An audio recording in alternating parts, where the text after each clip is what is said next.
भरत जैसा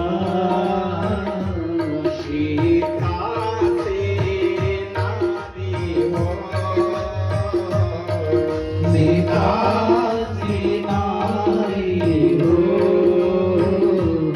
और लब उसके जैसे संतान हमारी हो, लब उसके जैसे संतान हमारी हो। नगरी हो अयोध्या से,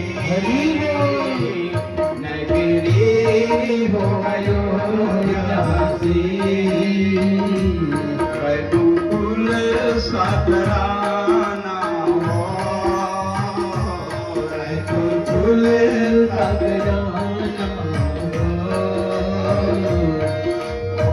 चरण हो राघव के, जहाँ मेरा ठिकाना हो, चरण हो राघव के, जहाँ मेरा ठिकाना हो।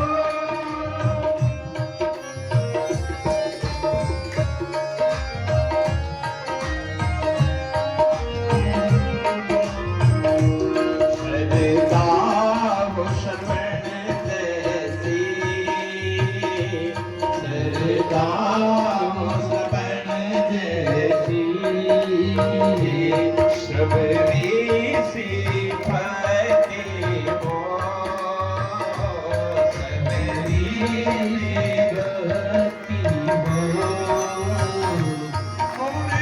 हनुमति के जैसे निष्ठान भक्ति हो, हनुमति के जैसे निष्ठान भक्ति हो।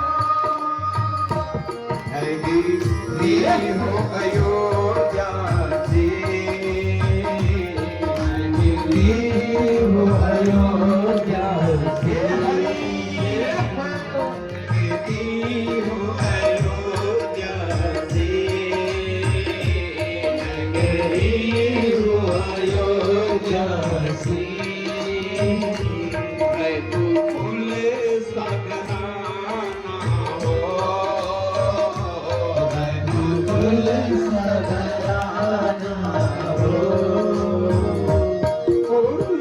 शरण हो राघव के, जहाँ मेरा ठिकाना हो, शरण हो राघव के, जहाँ मेरा ठिकाना हो।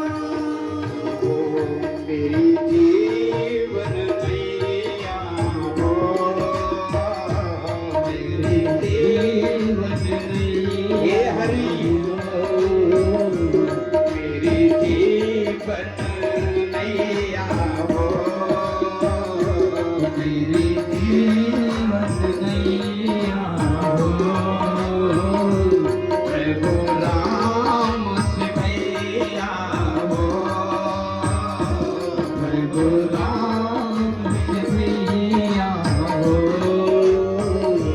प्रभु राम से मैया हो, प्रभु राम से मैया हो और राम कृपा के सदा मेरे सर पे छैया हो, और राम कृपा की सदा मेरे सर पे छैया हो। सल्लल्लाहु अलैहि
ओम का किनारा ये हरि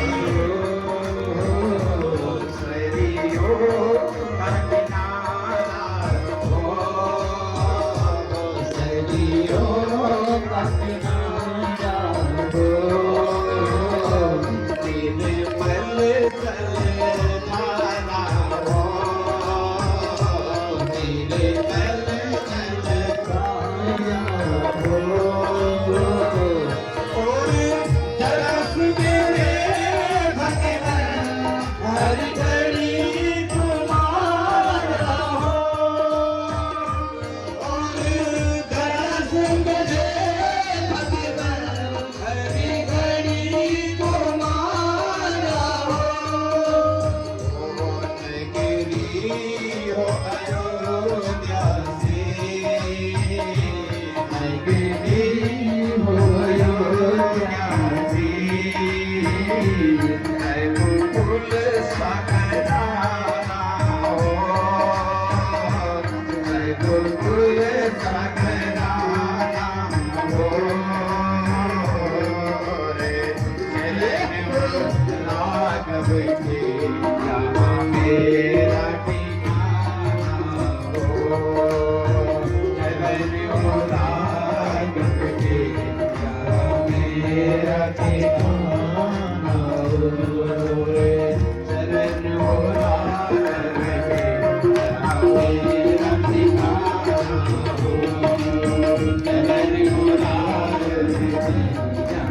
मेरा ठिकाना हो चरण हो राघव के यहाँ मेरा ठिकाना हो चरण हो राघव के चरण हो राघव के यहाँ मेरा ठिकाना हो चरण हो राघव के यहाँ मेरा ठिकाना हो चरण हो राघव के यहाँ मेरा ठिकाना हो चरण हो राघव के यहाँ मेरा ठिकाना हो गुण वृंदावन बिहारी लाल की जय बिहारी लाल की जय सतगुरु वेद व्यास भगवान की जय श्रीमद् भागवत महापुराण की जय ओम नमः पार्वती पतये हर हर महादेव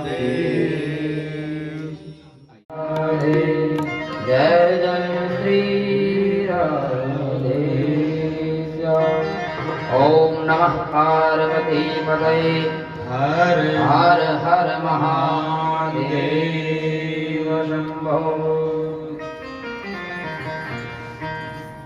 परम मंगल में अनंत कोटि ब्रह्मांड नायक सर्वेश्वर जगत नियंता जगत पालनहार अकारण करुणा वर्णालय तड़ित दिव्य श्री पीताम्बरधारी यशोदा क्रोध क्रीडाकारक अरिंद कन्या पुलकीन करता करतुम अकर्तुम अन्यथा करतुम सर्वसमर्थ भगवान श्री कृष्णचंद्र जी की वांगमय स्वरूपा श्रीमद् भागवत महापुराण के आज विराम दिवस में सप्तम दिवस में प्रवेश करते हुए नंदनंदन यशोदा नंदन भगवान बांकी बिहारी लाल के चरणों में वंदन करते हुए समस्त जगत को प्रेम आनंद प्रदान करने वाली माँ भगवती जगदम्बा राधा रानी के चरणों में वंदन करते हुए विघ्न हरता मंगल करता भगवान गणेश के चरणों में वंदन करते हुए वाणी की अधिष्ठात्री देवी भगवती सरस्वती माँ के चरणों में वंदन करते हुए गुरुदेव भगवान के चरणों में वंदन करते हुए सभी इष्ट देवी देवताओं के चरणों में वंदन करते हुए भूत भवन भगवान भोलेनाथ माँ जगदम्बा मैया श्री सीताराम भगवान के चरणों में वंदन करते हुए और मंच पर उपासीन समस्त ब्राह्मण देवताओं के चरणों में वंदन करते हुए और साउंड के माध्यम से जहाँ तक भी इस दास की आवाज पहुँच रही हो वहाँ तक कि समस्त जीवों के हृदय में बसे हुए मेरी राधा रमण को कोटि कोटि नमन। कथा पांडाल में उपस्थित समस्त भक्तगणों श्रोतागणों का हार्दिक स्वागत अभिनंदन। सबके हृदय में बसे हुए मेरी राधा रमण को कोटि कोटि नमन। आइए आज भगवान की सप्तम दिवस की कथा में प्रवेश करते हैं। जिंदगी जब तक रहेगी फुर्सत न होगी काम से, कुछ समय ऐसा निकालो प्रेम कर लो राम से। 7 दिन का पता भी नहीं चला भैया। इसलिए कहा जिंदगी जब तक रहेगी फुर्सत न होगी काम से। इस जिंदगी का पता भी नहीं चलेगा कब हमारे बाल सफेद हो गए, कब बाल हमारे सिर से उड़ गए, कोई पता भी नहीं चलेगा। इसलिए कुछ समय ऐसा निकालो प्रेम कर लो राम से। कभी तो जीवन में ऐसा समय निकालो जो हम प्रेम राम से प्रेम कर सके, श्याम से प्रेम कर सके। क्षण भंगुर जीवन की कलिका कल प्राप्त को जान खिली न खिली। मलयागिर की सुति शीतल मंद सुगंध समीर चली न चली। कलिकाल कुठार लिए फिरता तन नम्र पे चोट झिली न झिली। भजले हरि नाम हरि रसना फिर अंत समय पे न हिली। जीवन में जितना हो सके भगवान नाम संकीर्तन ही हमारे जीवन में काम आने वाला है, अन्यथा जीवन में कुछ काम आने वाला नहीं है। आइए आज 7वें दिवस की कथा में प्रवेश करते हैं। सभी लोग मन और वाणी से मीठी मीठी कार्यों की सेवा करते हुए गाएंगे। मेरी लगी श्याम संग प्रीत ये दुनिया क्या जाने। मेरी लगी श्याम संग प्रीत दुनिया क्या जाने।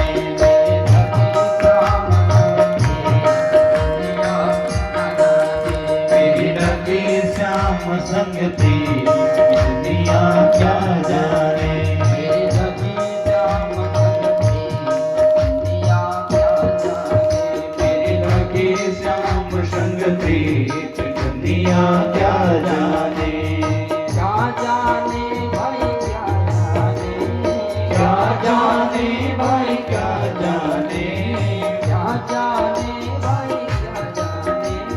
क्या जाने भाई क्या जाने।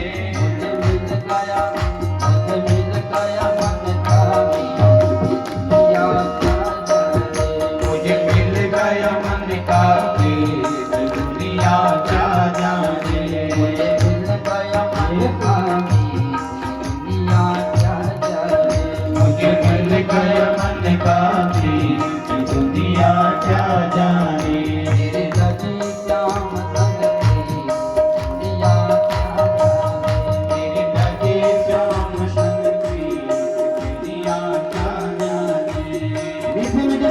सेवा करते हुए देखो आज भगवान का अपार खिलाफ भाव से समझते हुए।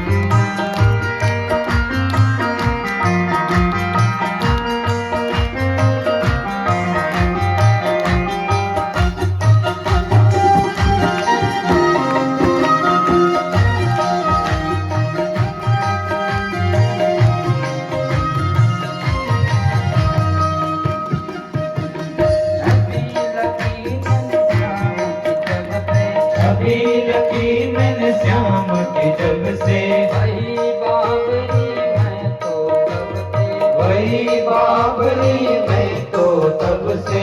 बांधी प्रेम की डोर मोहन से। बांधी प्रेम की डोर मोहन से। तोड़ा मैंने जग से नाता। तोड़ा मैंने जग से नाता। बांधी प्रेम की डोर मोहन से। बांधी प्रेम की डोर मोहन से। नाता तोड़ा मैंने जग से। नाता तोड़ा मैंने जग से।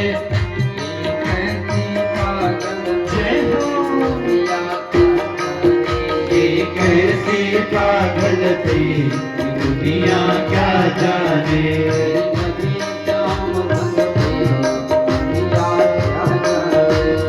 लगी राम संग कोई दुनिया क्या जाने। मीठे मीठे तालियों की सेवा करते झूमते हुए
बस गए मेरे मूर्तिया लोग कहे मैं भाई बवरिया लोग कहे मैं भाई बवरिया जब से ओढ़ी श्याम चुनरिया जब से ओढ़ी श्याम चुनरिया लोग कहे मैं भाई बवरिया लोग कहे मैं भाई बवरिया जब से ओढ़ी श्याम चुनरिया जब से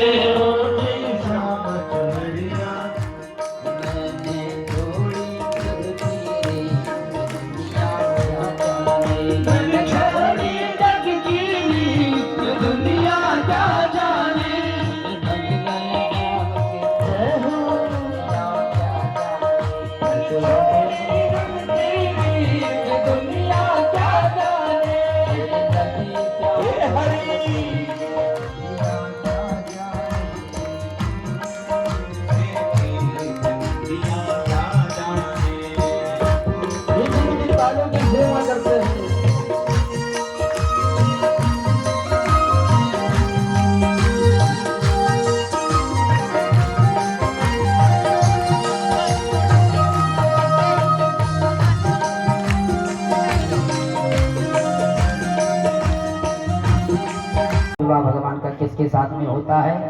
एक बार भगवान गए थे इंद्रप्रस्थ। इंद्रप्रस्थ माने दिल्ली। दिल्ली का नाम इंद्रप्रस्थ था, जहाँ पांडवों की राजधानी थी। भगवान एक बार पांडवों के पास पहुंचे थे और एक दिन भगवान कृष्ण ने अर्जुन से कहा, अर्जुन चलो एक बार घूमने चलते हैं यमुना जी के किनारे। तो अर्जुन को लेकर भगवान यमुना जी के किनारे पे जैसे घूम रहे थे, उसी समय एक देवी वहां तपस्या कर रही थी नदी के किनारे पे। भगवान ने रथ रोकर अर्जुन से कहा, पूछ के आओ कौन हो। जैसे अर्जुन गए, अर्जुन ने आवाज लगाई, हे देवी कौन हो। उसी समय उस देवी ने परिचय दिया, अहम देवस्य सवितो दुहिता पतिमिच्छति विष्णुं वरेण्यं वरदं वरः तपमास्थिताः। इस देवी ने कहा कि मैं कौन हूँ। अहम देवस्य सवितो, सवितो माने भगवान सूर्य, मैं सूर्य नारायण की पुत्री हूँ और मेरा नाम कालिंदी है। अर्जुन ने कहा, फिर तपस्या क्यों कर रहे हो। इसने कहा कि विष्णुं वरेण्यं वरदं, मैं भगवान नारायण को, भगवान कृष्ण को अपना पति बनाना चाहती हूँ। अर्जुन हंस पड़े, अरे 3 विवाह हो गया और एक शादी होने वाली क्या।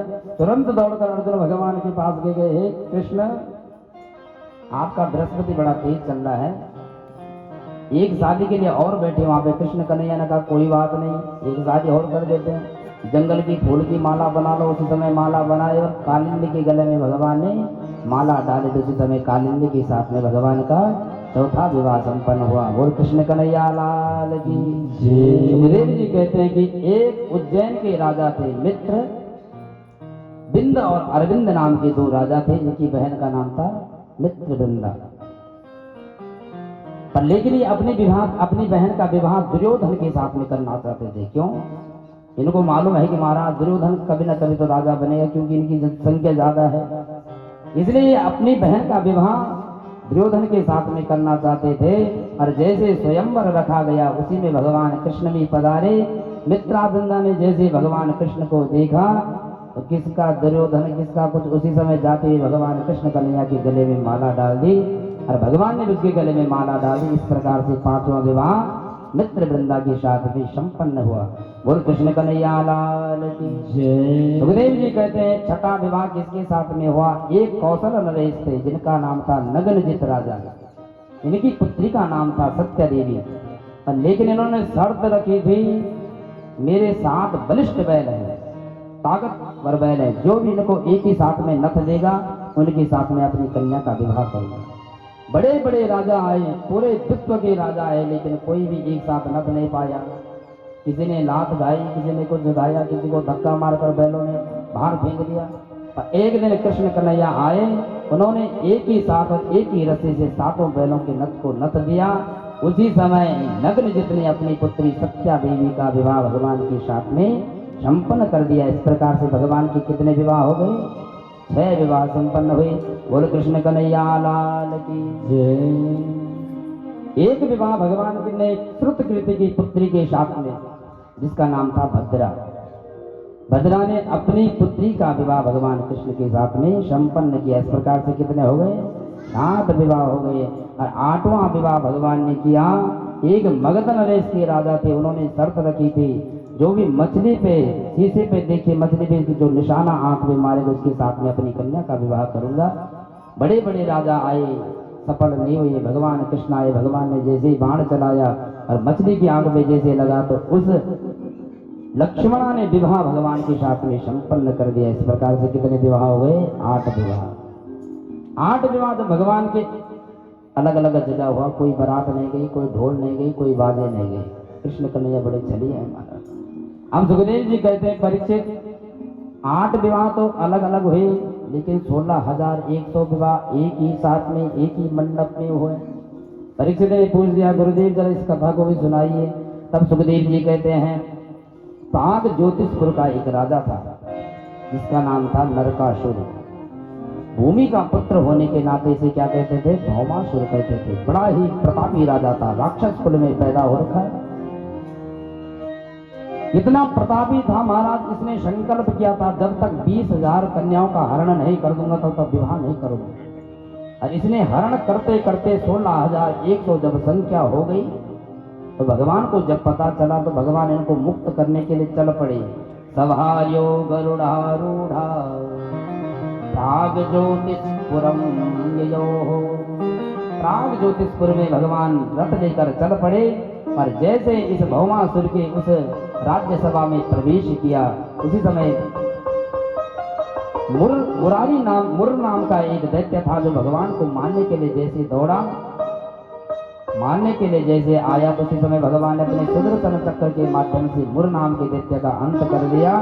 तब से भगवान का नाम क्या हो गया? मुरारी हो गया। बोल मुरारी भगवान की। अब जैसे आगे बढ़े भगवान, तो जैसे इस भौमासुर को पता लगा कि भगवान कृष्ण आए हैं, डर गया।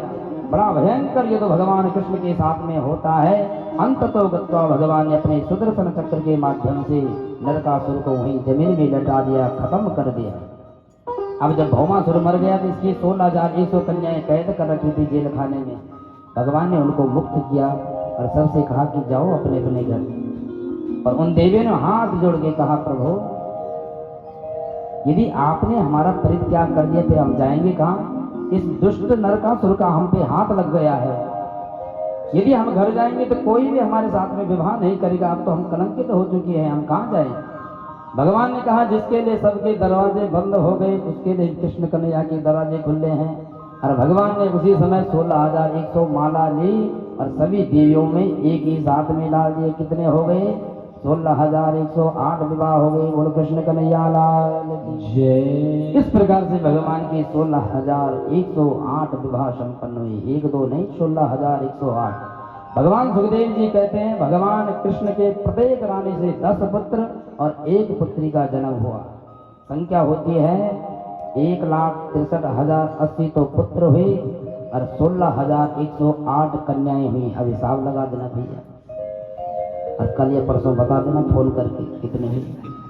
गुरु जय श्री राधे, जय श्री राधे। इस प्रकार से भगवान के परिवार की संख्या 1,63,080 तो पुत्र और 16,108 पुत्रियां भगवान की हुई।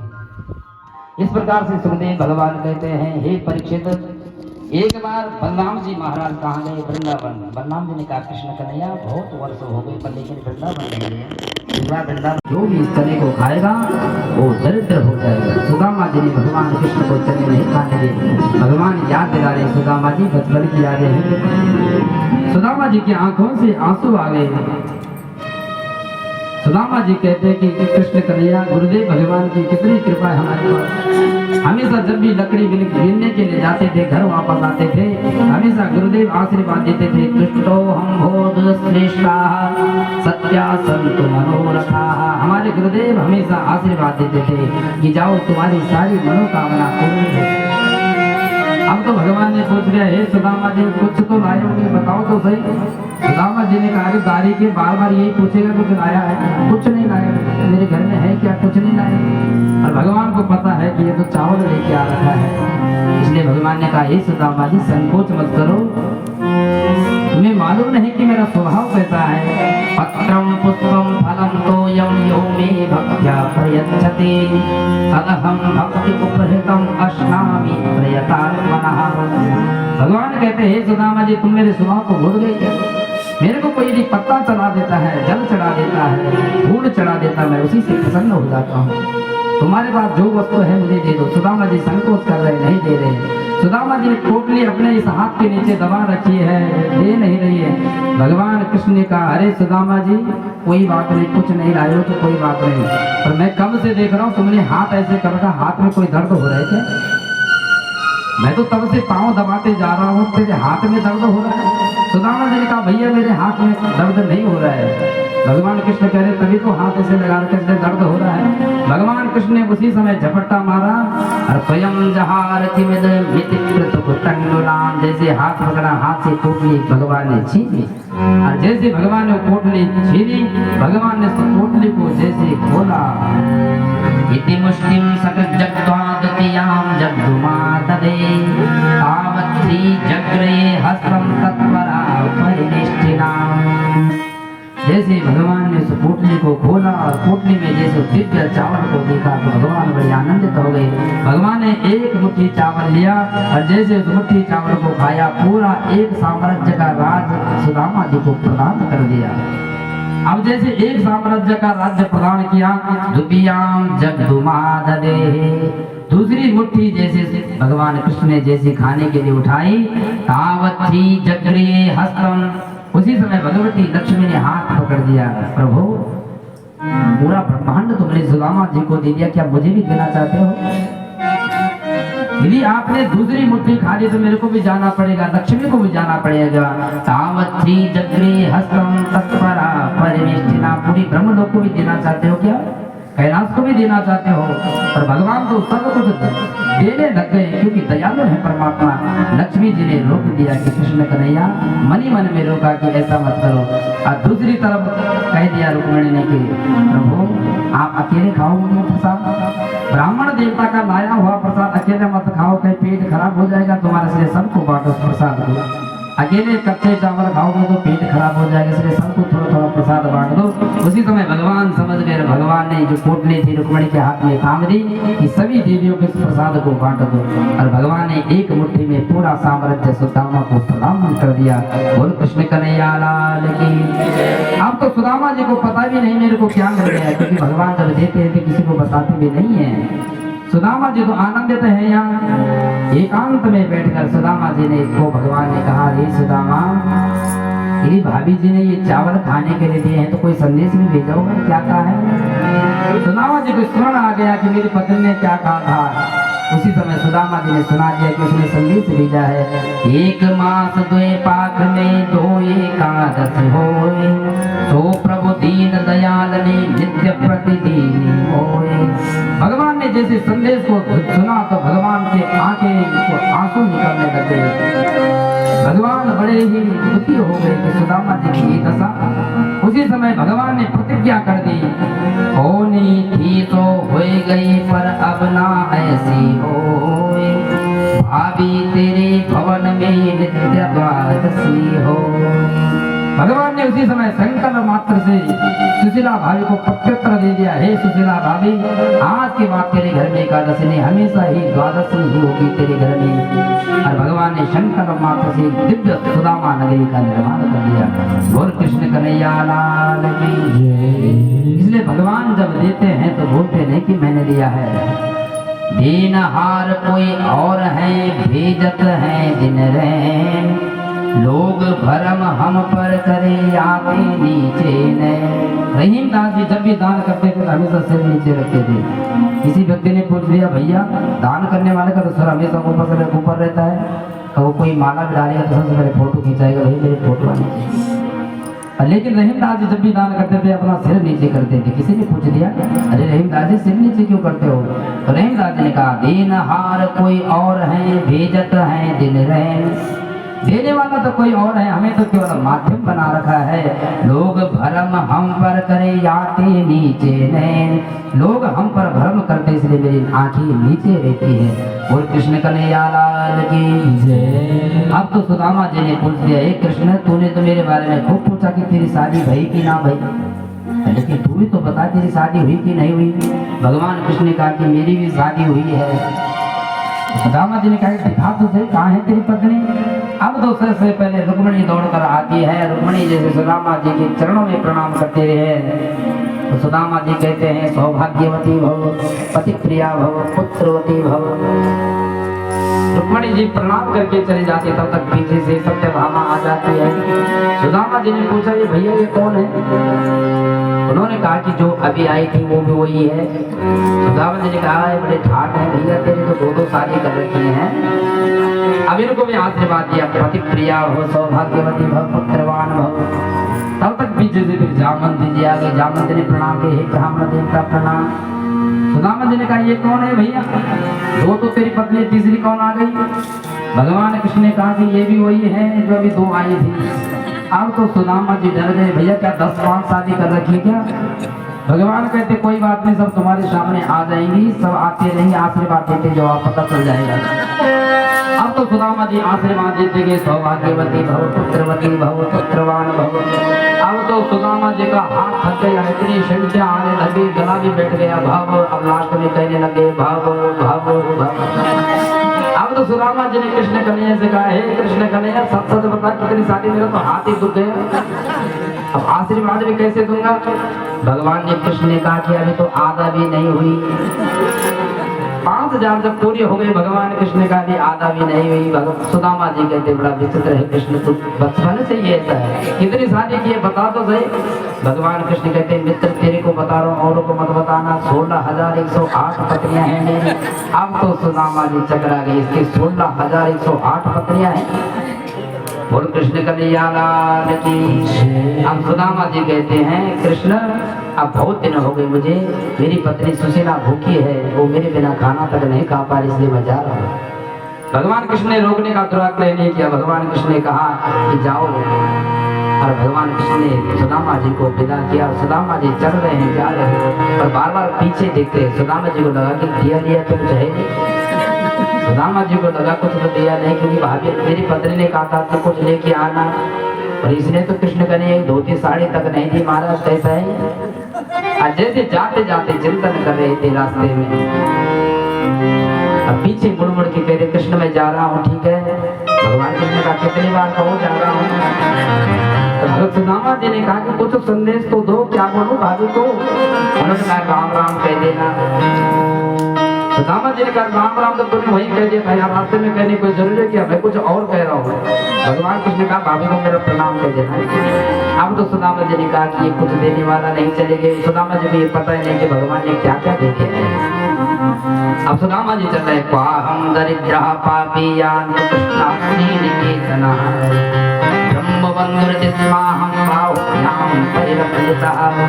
धन की इच्छा सुशीला के लिए सुदामा जी को नहीं दी थी, पर सुशीला के लिए कह रहे महाराज कुछ तो मिल जाता सुशीला के लिए। और सुदामा जी कह रहे हम दरिद्र पापीयान, मैं कितना बड़ा पापी हूँ, और वो कृष्ण ब्रह्म बाहुभ्याम परिरम्यता, वो ब्रह्म परमात्मा कृष्ण कैसे दौड़कर उसने मेरे गले लगाया था। अगर धन की इच्छा यदि सुदामा जी के होती तो इतने प्रसन्न रहते क्या? क्रोध होके जाते घर महाराज। तो सुदामा जी प्रसन्न होकर जा रहे हैं। सुदामा जी कह रहे हैं यदि द्वारकाधीश ने मुझे धन नहीं दिया तो बहुत अच्छा किया है। क्यों? अदनोयम धन प्राप्या मादुर्नृत्येन माम स्मरेत् इति कारणको नूनं धनं मे भूरि न ददात्।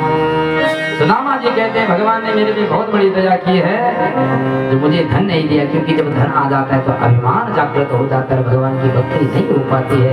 सुदामा जी चिंतन करते करते जा रहे हैं और जैसे अपनी सुदामा नगरी में पहुंचे और देखा जब बड़ी बड़ी बिल्डिंगें देखी महाराज, इतनी दिव्य स्वर्ग जैसी नगरी को जब सुदामा जी ने देखा आश्चर्यचकित हो गए। उनको लगा कहीं में दोबारा द्वारिकापुरी तो नहीं आ गए। उसी समय जैसे ही सुशीला को मालूम हुआ हमारे पतिदेव आ गए हैं, तुरंत आरती की थाली लेके तैयार हो गई। बड़ी सुंदर दिव्य विभूति, क्योंकि भगवान ने उसको साक्षात लक्ष्मी जैसा बना दिया। कहाँ गरीबी थी, लक्ष्मी जैसे बन गई। और जैसे महाराज सुदामा जी आए, जैसे सुशीला आरती करने लगी, सुदामा जी ने पूछा देवी कौन हो? सुदामा जी पहचाने नहीं पा रहे, कितने दिव्य सुंदरी हो गई सुशीला जी। सुशीला ने कहा हे पतिदेव जी, अपने मित्र को मिलने गए थे, मेरे को ही भूल गए क्या? भूल गए तुम? जैसे आवाज पहचानी तो सुदामा जी समझ गए। पत्नीम भिक्ष विस्फुरतिम देवीं भैमानिकीम दासीनां निष्कंठीनां मध्ये भान्तिं सविस्मृतः। सुदामा जी बड़े आश्चर्यचकित हो गए, क्या गोपाल की कितनी कृपा है, उसने मेरे को बताया तक नहीं कि मैंने क्या क्या दे दिया और इसने मेरे को सब कुछ दे दिया। सुदामा जी ने प्रतिज्ञा की कि मैं अब इस कुटिया में नहीं जाऊंगा, मैं तो अलग अपनी कुटिया में रहूंगा जिसमें मैं पहले रहता था। अपने बच्चों और अपनी पत्नी को उसी घर में रख दे जो कृष्ण कन्हैया ने बनाए थे, अपना उसी कुटिया में चले गए जिसमें रहते थे। और जो धोती भगवान ने अपने हाथ से पहनाई थी, सुदामा जी ने कहा कि अब प्राण निकलेंगे पर धोती नहीं निकलेगी। जो मेरे नंदनंदन कृष्ण ने धोती मुझे पहनाई है ये उतरेगी नहीं। अब जब ये शरीर छूटेगा तभी ये धोती छूटेगी। बोल कृष्ण कन्हैया लाल की। इस प्रकार से सुखदेव जी ने सुदामा जी का बड़ा पवित्र चरित्र सुनाया। बोल सुदामा जी महाराज की। अब सुखदेव जी कहते हैं कि भगवान द्वारका में बड़ी आनंदित से रह रहे हैं। एक दिन भगवान ने चिंतन किया, मैंने दुष्टों का विनाश तो कर लिया पर मेरा यदुवंश 56 करोड़ का हो गया, कहीं ये इस धरती के लिए भार ना बन जाए। उसी समय भगवान ने संकल्प किया। संकल्प मात्र से जितने ऋषि मुनि थे सब द्वारका में पधार गए। भगवान ने सभी ऋषि मुनियों का स्वागत किया, चरणों में प्रणाम किया, पाद प्रक्षालन किया और सभी ऋषियों से कहा हे ऋषियों, आप चातुर्मास हमारी द्वारिका में करो। ऋषि बड़ी प्रसन्न हो गई, चातुर्मास करने के लिए द्वारिका में रह गए। भगवान को हमेशा इनके चरणों में प्रणाम करते हैं, पूजन करते हैं, लेकिन भगवान के जो पुत्र है ना, इनके प्रति श्रद्धा नहीं हुई। इन्होंने एक बार विचार किया कि एक बार देखते तो सही, परीक्षण करते हैं कितने बड़े ज्योतिषाचार्य हैं। उसी समय एक सुंदर बालक था जिसका नाम था जामंती का पुत्र श्याम, बड़ा ही सुंदर दिखने का था। सभी बालक भगवान के इकट्ठे होकर गए।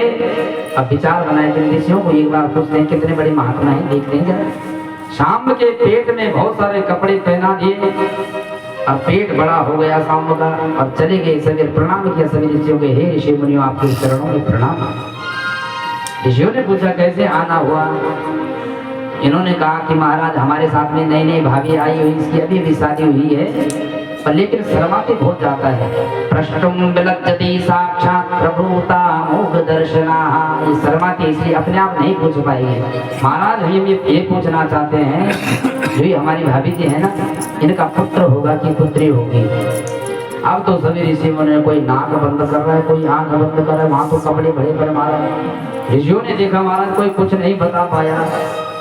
ऋषि उसी समय एक दुर्वासा जी बैठे थे। दुर्वासा जी ने जब ध्यान से देखा, मन लगा के देखा, जब देखा तो वहां महाराज कोई पुत्र ना पुत्री। जब कपड़ों को देखा तो दुर्वासा जी को बड़ा क्रोध आ गया, हमसे परिहास कर रहे हैं। दुर्वासा जी ने उसी समय श्राप दे दिया। दुर्वासा जी ने कहा हे यदुवंशियों, हमसे मजाक करते हो, इसलिए हम श्राप देते हैं। जनिष्यते ओ मन्ना मुसलम कुलनाशनम। दुर्वासा जी ने शाप दिया कि तुम मुझे मजाक बना रहे हो हमारी, मैं शाप देता हूँ, इसके उदर से ना तो बच्चा होगा ना बच्ची होगी, एक ऐसा मुसल पैदा होगा जो यदुवंश का नाश करने वाला होगा। अब तो जैसे सभी बच्चे घबरा गए, महाराज यदुवंश का नाश करने वाला होगा। और जैसे कपड़े उतार के देखे महाराज तो सच में उस बच्चे के अंदर से एक भूषण निकला लोहे का। उसको देखकर सभी डर गए, महाराज अब क्या होगा, यदुवंशी बचने वाले नहीं है। सभी दौड़ कर गए सूरसेन जी महाराज के पास, कहा महाराज हमने बहुत बड़ा अपमान कर दिया आज ऋषियों का, उन्होंने शाप दे दिया कि यदुवंश का विनाश का कारण ये बनेगा। अब तो सूरसेन जी घबरा गए। सूरसेन जी कहा ऐसे करो, जो लोहे का मूसल है ना, इसको कूट कर इसको द्वारिका में समुद्र में फेंक दो। इसे आज्ञा से सभी यदुवंश ने कूट कूट कर, भगवान को भी नहीं बताया, भगवान को सब पता है क्या होने वाला है। इन्होंने कूट कूट कर उसकी जितनी चूरा था सब समुद्र में डाल दिया। जो चूर्ण था उसकी ऐरक नाम की घास उत्पन्न हो गई। एक छोटी सी पीस बच गया, उसमें से छोटा सा टुकड़ा बच गया और टुकड़ा मछली ने निकल लिया। और जैसे मछली ने निकला महाराज तो मछुआरे ने ला लिया। और मछुआरे ने जैसे मछली को काटा, लोहे का मिला तो बहेलिया ने उसी से एक बाण तैयार कर दिया। बोल कृष्ण कन्हैया लाल की। इस प्रकार से यदुवंशियों ने स्वयं ही अपने ने विनाश का बीज बो दिया। अब जैसे भगवान को यहाँ द्वारिका में रहते रहते पूरी 125 वर्ष हो गए। कितने वर्ष? 125 वर्ष भगवान से धराधाम में रहे। उसी समय देवता लोग सभी स्तुति करने आते। जब भगवान प्रकट होते हैं तब स्तुति होती है, और जब भगवान जाते हैं तब स्तुति होती है। सबने प्रणाम किया भगवान को। यदुवंशी अवतीर्णस्य भवतः पुरुषोत्तमः शरच्छतं व्यतीयाय पंचाधिसात्विकं प्रभो। पंचाधिक माने 125 वर्ष। शरच्छतं, शत माने 100 और पंचाधिकं प्रभो माने 5। 125 वर्ष तक भगवान इस धरती में रहे। आज देवताओं ने प्रार्थना करी, हे कृष्ण कन्हैया अब जितना तुमने संकल्प लिया था वो तुम्हारा पूर्ण हो गया है। अब आप हमारे धाम को पधारो। भगवान ने कहा कि अभी तुम जाओ, कुछ समय बाद मैं अपने धाम को पधार जाऊंगा। अब तो महाराज जैसे ही कृष्ण कन्हैया ने कहा देवताओं से, तो देवता सभी अंतर्धान हो गए। और यहाँ द्वारिका में अनेक प्रकार के अपशकुन होने लग गए। जब अनेक प्रकार के अपशकुन होने लग गए तो भगवान ने सभी द्वारिका वासियों से कहा कि अब यहाँ द्वारिका में रहना हमारा ठीक नहीं है। ऐसे करते हम सभी लोग प्रभास क्षेत्र चलते हैं। भगवान ने सभी यदुवंशियों को आदेश दिया, सभी प्रभास क्षेत्र जाते। क्यों? स्नान करने के लिए। स्नान करेंगे, जो हमारे अपशकुन हो रहे हैं सब ठीक हो जाएंगे। और जैसे गए महाराज प्रभास क्षेत्र में, उद्धव जी महाराज को भगवान कृष्ण की तरह है, वो समझ गए कि मेरे प्रभु इस धरती को छोड़कर जाने वाले हैं। उसी समय चरणों में गिर गए। सभी यदुवंशी तो वहीं विराजमान, कोई स्नान कर रहा है, कोई कुछ कर रहा है, लेकिन उद्धव जी को मालूम हुआ कि मेरे परम पिता परमेश्वर धरती को छोड़कर जाने वाले हैं। तुरंत चरणों में पड़ गए। ना हम तवांग्रि कमल क्षणार्धमपि केशव त्यक्तुं समुद्रे नातु स्वदामो नयमामपि। उद्धव जी कहते हैं प्रभु मेरे को सब पता होगा कि आप जाने वाले हो, अकेले जाओगे क्या? मुझे नहीं ले जाओगे? मैं इस धरती में जीवित एक दिन भी आपके बिना नहीं रह सकता, मेरे को अपने साथ में ले जाओ। भगवान कृष्ण कहते हैं तम तो सर्वं परित्यज्य स्नेहं स्वजन बंधुषु मैया विद्यमना सम्मक समुद्रिक विचर्यगाम। भगवान ने यहाँ पे उद्धव जी को संन्यास धर्म के बारे में बताया। हे उद्धव मेरे साथ में जरूर चलेगा, पर लेकिन अभी तेरे को यही धरती में रहना होगा। तुम तो सर्वं परित्यज्य स्नेहं स्वजन बंधुषु, अपने बंधुओं से तुम्हें स्नेह को तोड़ना होगा। और तुम मेरी चरण पादुका लेकर कहाँ जाओ? बद्रिकाश्रम में जाओ भजन कीर्तन करने के लिए। उद्धव जी महाराज को बड़ा सुंदर संन्यास धर्म का उपदेश दे रहे हैं। उद्धव जी ने पूछ दिया महाराज संन्यास धर्म क्या होता है, कैसा होता है? तब भगवान कृष्ण कहते हैं संन्यास धर्म। एक बार यदु जी महाराज, जो यदु राजा थे, वन में विचरण कर रहे थे, तो अचानक उनको क्या दिखाई दिया? दत्तात्रेय जी महाराज दिखाई दिए। यदु जी महाराज ने जैसे दत्तात्रेय जी को देखा तो बड़ी आश्चर्यचकित हो गई। जंगल में पड़े और हृष्ट पुष्ट शरीर देखकर उन्होंने पूछ दिया, हे महात्मा तुम जंगल में रहते हुए भी इतना हृष्ट पुष्ट शरीर है तुम्हारा, क्या खाते हो?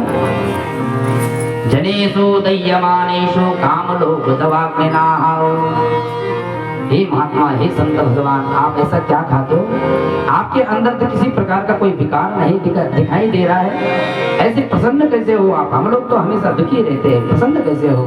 उसी समय दत्तात्रेय जी कहते हैं, हे यदु महाराज मैं इसलिए सुखी हूँ कि मैंने 24 गुरु बनाए हैं। मेरे जीवन में 24 गुरु है, मैंने सबसे कुछ ना कुछ सीखा है। ज्ञान के गुरु 24 हो सकते हैं, लेकिन शिक्षक जो दीक्षा गुरु होते हैं एक ही होते हैं। ऐसे नहीं महाराज आज वहां से दीक्षा ली, कल वहां से ली, परसों वहां से ली, ऐसे नहीं। ज्ञान के गुरु तो कितने भी हो सकते हैं, हजारों हो सकते हैं, लेकिन शिक्षा के गुरु एक होते हैं। तो दत्तात्रेय जी कहते हैं मैंने 24 गुरु बनाए। कौन कौन? पृथ्वी वायु आकाश मापो चंद्रमा रवि कपोतो जगरः सिंधु कपोतो जगरः सिंधु पतंगो मधुकृतगजः मध्वा हरिणो मीनः पिंगला कुरोर्वतः कुमारी सर्पित सर्प पूर्णनाभि सुपेश कृत। दत्तात्रेय जी कहते हैं मैंने 24 गुरु बनाए और 24 गुरुओं से मैंने सीखा है। पृथ्वी सबसे पहले गुरु मेरी पृथ्वी है। इसलिए हम सुबह सुबह क्या कहते हैं, समुद्र वसने देवी पर्वतस्त्र मंडिते।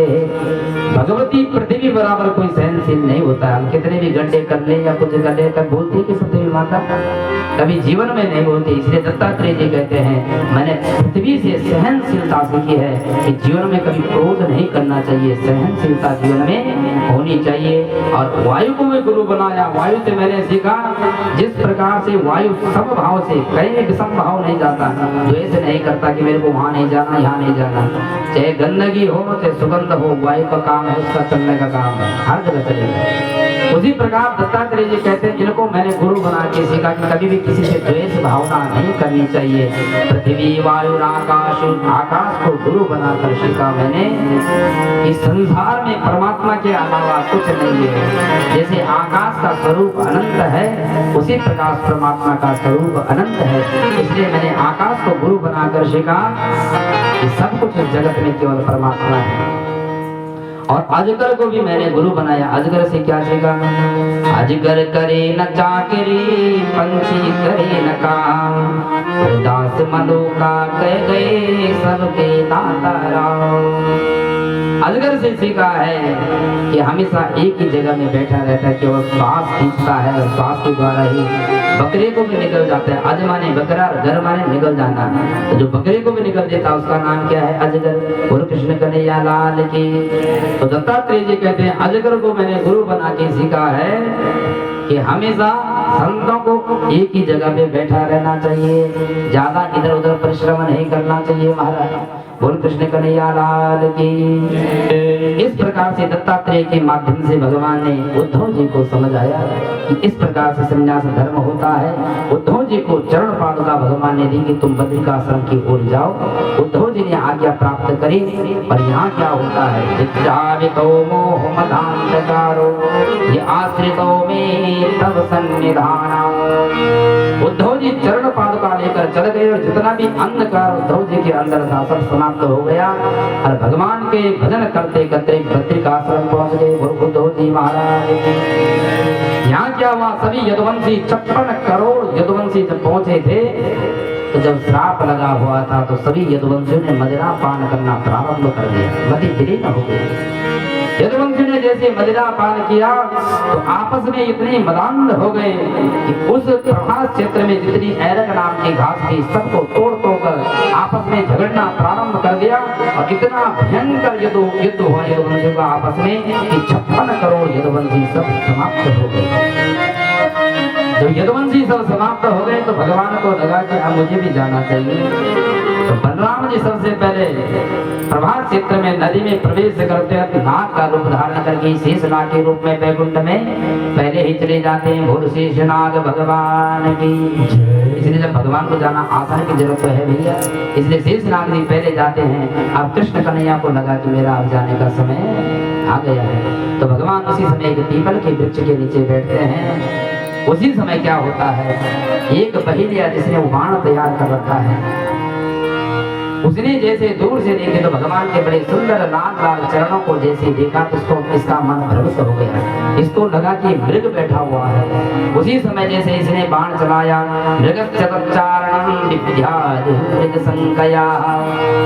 इस व्याध को शंका हो गई ये मृग है। उसी समय जैसे बाण चलाए तो भगवान के चरणों में लग गया। जैसे चरणों में लगा दौड़ कर आया, इसने सोचा मृग होगा और जैसे भगवान को देखा तो तुरंत चरणों में गिर गया। हे प्रभु मुझे क्षमा करना, मैंने क्या कर दिया, कितना बड़ा अपराध कर दिया। भगवान ने कहा कि कोई बात नहीं, तो सब मेरी इच्छा से हो रहा है। पिछले जन्म में तू बाली बना था, मैं राम बना था। इस जन्म में तू व्याध बन के आया है, मैं कृष्ण बन के आया हूँ। मैं कभी किसी का उधार नहीं रखता हूँ। पिछले जन्म में भगवान ने बाली को पीठ पीछे से मारा था। बाली ने रोते रोते कहा कि प्रभु आपको मारना ही था तो आगे से मार देते। भगवान को राम को दया आ गई। राम जी ने कहा बाली चिंता मत करना, अगले साल तुम भी पीठ पीछे से मुझे मारना और मेरा बदला मेरे साथ निकाल देना। वो कृष्ण कन्हैया लाल की। जैसे चरणों में ये व्याध गिरने लग गया, उसी समय भगवान ने क्या किया, माँ भेर जिरे तुम उत्कृष्ट काम ए सत्कृतो हिमे या ही तुम मदनुज्ञाता स्वर्गम सुकृति नाम पदम। भगवान पहले अपने आप नहीं किए, जिसने बाण मारा था सबसे पहले उसको ही वैकुंठ धाम भेज दिया। इतने दयालु हैं परमात्मा। सबसे पहले भगवान ने उस व्याध को, उस महीने को ही अपने वैकुंठ धाम भेज दिया। बोल कृष्ण कन्हैया लाल की। अब सभी देव वृंद कैलाश में भोलेनाथ, ब्रह्मलोक में ब्रह्मा जी, सभी चारों दिशाओं से देवता प्रतीक्षा कर रहे हैं कि जब भगवान आएंगे तो हमारे यहाँ से होते हुए। अब जैसे भगवान यहाँ से जाते उसी समय क्या होता है, सौदा मन में यथा कासे जानता हित्वा ब्रह्मंडलम गतिर्न लक्ष्यते मर्ते तथा कृष्णस्य दैवतैः। जैसे भगवान इस धराधाम से जाने लगे उसी समय एक सुंदर विमान प्रकट हो गया और भगवान उस विमान में जैसे बैठे, गतिर्न लक्ष्यते मर्ते। सभी देवताओं ने विचार किया कि हमारे यहाँ से होते हुए जाएंगे, लेकिन गतिर्न लक्ष्यते मर्ते। भगवान की गति का पता ही नहीं लगा कि कब भगवान वहां से अंतर्धान हो गए। तथा कृष्णस्य दैवतैः। बोल कृष्ण कन्हैया लाल की।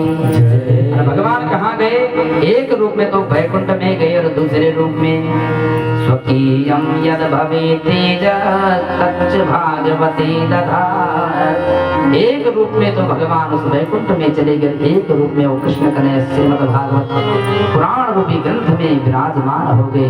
और कृष्ण कन्हैया लाल की। कलयुग में भागवत साक्षात कृष्ण स्वरूप है। तेनयं वाङ्मय मूर्ति प्रत्यक्षा वर्तते हरि। इसलिए महाराज ये भागवत कोई साधारण ग्रंथ नहीं है, इसमें साक्षात प्रत्येक अक्षर अक्षर में कृष्ण कन्हैया बैठे हुए हैं। और कृष्ण कन्हैया लाल की। इसके बाद सुखदेव जी कहते हैं, परीक्षित भगवान तो अपने परम धाम को चले गए, पर लेकिन आगे कलयुग का क्या होगा, कलयुग का वर्णन करते हैं सुखदेव जी कहते हैं, परीक्षित दाम्पत्ये विरुचिर हेतु माये व्यवहार की स्त्रीत्वे पुत्रे चरतिर विप्रत्वे सूत्रमेव हि। भगवान सुखदेव जी कहते हैं, परीक्षित ये कलयुग जब धीरे धीरे बढ़ने लग जाएगा, ये बड़ा जब कलयुग हो जाएगा ना, तो कितने दुष्ट लोग इस कलयुग में पैदा हो जाएंगे। दाम्पत्ये विरुचिर हेतु, अपने माता पिता से विवाह के लिए भी नहीं पूछेंगे, जहाँ मर्जी होगी वहीं शादी कर लेंगे महाराज। कोई जाति नहीं देखेंगे, कोई बिरादरी नहीं देंगे। कलयुग में ऐसा होने लग जाएगा। स्त्रीत्वे पुस्ते चरतिर विप्रत्वे सूत्रमेव हि। ब्राह्मणों में क्या होगा, ब्राह्मण केवल वही कहलाएगा जिसका जनेऊ पहना होगा, अन्यथा कोई ब्राह्मण नहीं। सब वेद पुराण छूट जाएंगे, सब श्रीमद् भागवत छूट जाएंगे। तो धीरे धीरे कलयुग बड़ा होने लग जाएगा। तब क्या होगा, जब कलयुग में बड़े बड़े राक्षस पैदा हो जाएंगे, तब क्या होगा, शंबल ग्राम से मुक्तस्य ब्राह्मणस्य महात्मनः भवने विष्णु यशसा कल की प्रादुर्भविष्यति। जब कलयुग में घोर पाप होने लग जाएगा, तो संबल ग्राम में एक विष्णु यश नाम के ब्राह्मण होंगे और उनके घर में साक्षात कल की भगवान का अवतार होगा। और कल की भगवान की। इस प्रकार से सुखदेव भगवान ने सूक्ष्म में कलयुग का वर्णन किया। और अब कहते हैं, परीक्षित अब तो तुम्हारी डर भाग गई ना। परीक्षित कहते मुझे डर लग रहा है, वो तो तक्षक नाम का सर्प आने वाला है, मुझे डसेगा। उसी समय भगवान सुखदेव ने डांटा, क्योंकि गुरु हैं। तुम तो राजन मरिष्येति पशु बुद्धि विमाम जहि न जाता प्राग भूतोद्याति हवक्रमणंक्षसि। भगवान सुखदेव कहते हैं, परीक्षित 7 दिन तक कथा सुनाए फिर भी डर नहीं भागा तेरा। भगवान सुखदेव जी कहते, तुम तो राजन मरिष्येति पशु बुद्धि निवाजया। ये पशु बुद्धि अपनी त्याग दो। जिस प्रकार से घट बनाते, घड़ा बनाते तो महाकाश उस घटाकाश में आ जाता है, और जैसे उस घट को कोई तोड़ता है, वो घटाकाश अपने आप ही महाकाश में परिवर्तित हो जाता है। उसी प्रकार से हे सुखदेव, हे परीक्षित, तुम्हारा जन्म हुआ ही कब था? उसी महाकाश ब्रह्म को प्राप्त हो जाओगे। परीक्षित प्रसन्न हो गए। परीक्षित कहते हैं अहम ब्रह्म परम धामो ब्रह्माहम परमं तपम्। अब तो परीक्षित जी स्वयं अपने मुख से कहते हैं कि अहम ब्रह्म हूँ, मैं ब्रह्म हूँ, अहम ब्रह्मोस्मि। परीक्षित इतना सिद्ध हो गया। सिद्धोस्मि निगृह्योतोस्मि भवतां करुणात्मना। हे सुखदेव भगवान, आपकी करुणा से मैं ब्रह्म को प्राप्त हो गया हूँ। अब सुखदेव जी ने पूरी कथा सुना कि जैसे जाने लग गए। अब सुखदेव जी के चरणों में प्रणाम करके परीक्षित प्रणाम करके पूजा कर रहे हैं। आइए हम भी भगवान सुखदेव जी की पूजा करें। परीक्षित जी क्या कह रहे हैं? हरि की कथा सुनाने वाले, हरि की कथा सुनाने वाले, तुमको लाखों प्रणाम, तुमको लाखों प्रणाम। हरि की कथा सुनाने वाले, हरि की कथा सुनाने वाले, तुमको लाखों प्रणाम, तुमको लाखों प्रणाम। हरि की कथा सुनाने वाले, हरि की कथा सुनाने वाले, तुमको लाखों प्रणाम, तुमको लाखों प्रणाम, तुमको लाखों प्रणाम, तुमको लाखों प्रणाम। मेरी तालियों की सेवा करते हुए भगवान सुखदेव जी को प्रणाम कीजिए और सुखदेव जी का धन्यवाद कीजिए।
अमृत पिलाने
तुमसे वादा शरण में हो तुम्हारे।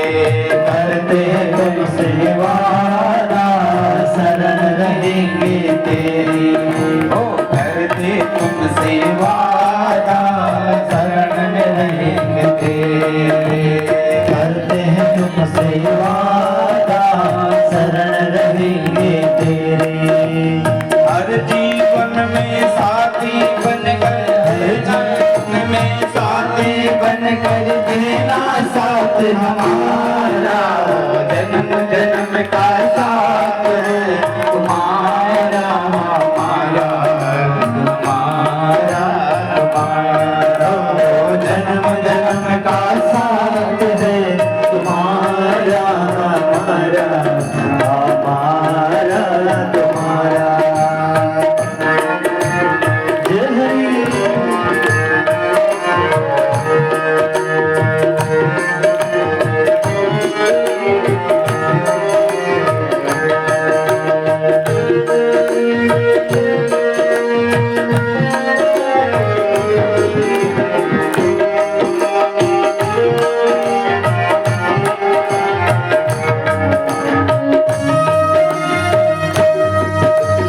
दुनिया बनाने वाले ये सब तेरी माया। दुनिया बनाने वाले ये सब तेरी काया। ओ दुनिया बनाने वाले ये सब तेरी माया। ओ दुनिया बनाने वाले ये सब तेरी माया। ओ सूरज चांद सितारे सबको तूने बनाया। सूरज चांद सितारे सब कुछ तूने बनाया। हंसना चाहो माया में आंसू तुम्हारा। जन्म जन्म का साथ है तुम्हारा हमारा, हमारा हमारा। जन्म जन्म का साथ है हमारा तुम्हारा, तुम्हारा हमारा।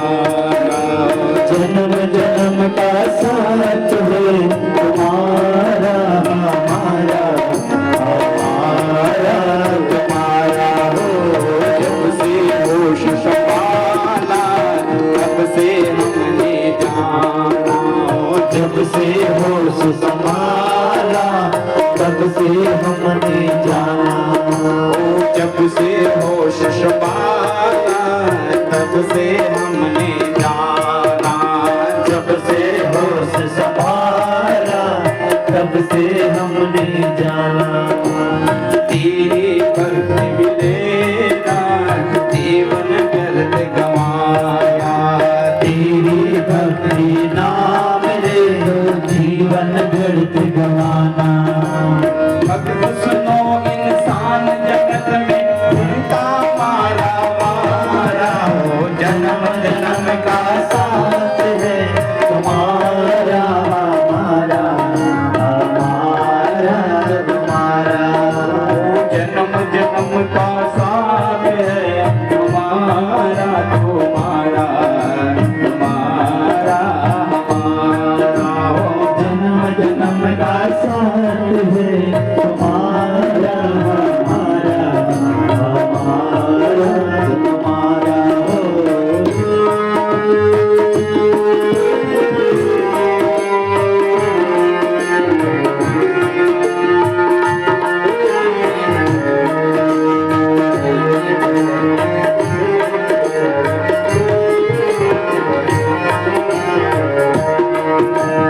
जन्म जन्म का साथ है तुम्हारा हमारा, हमारा तुम्हारा।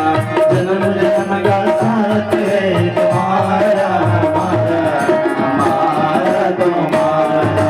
जन्म जन्म का साथ है हमारा तुम्हारा, हमारा हमारा। जन्म का साथ है हमारा तुम्हारा, तुम्हारा हमारा। आइए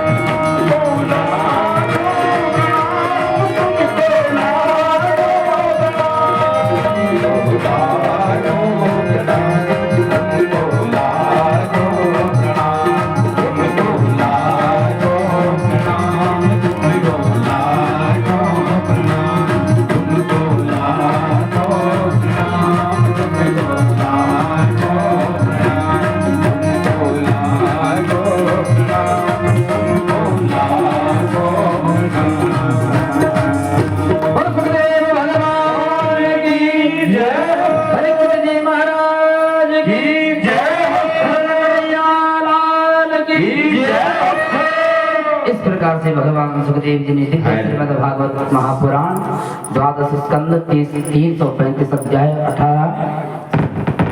12 स्कंद 18,000 श्लोकों में दिव्य श्रीमद् भागवत की कथा परीक्षित को श्रवण कराई। उसके बाद सुखदेव जी तो अपने वन की तरफ गमन कर गए और यहाँ परीक्षित का जैसे समय आया महाराज, क्योंकि श्राप लगा था ब्राह्मण का श्राप कभी असत्य नहीं हो सकता।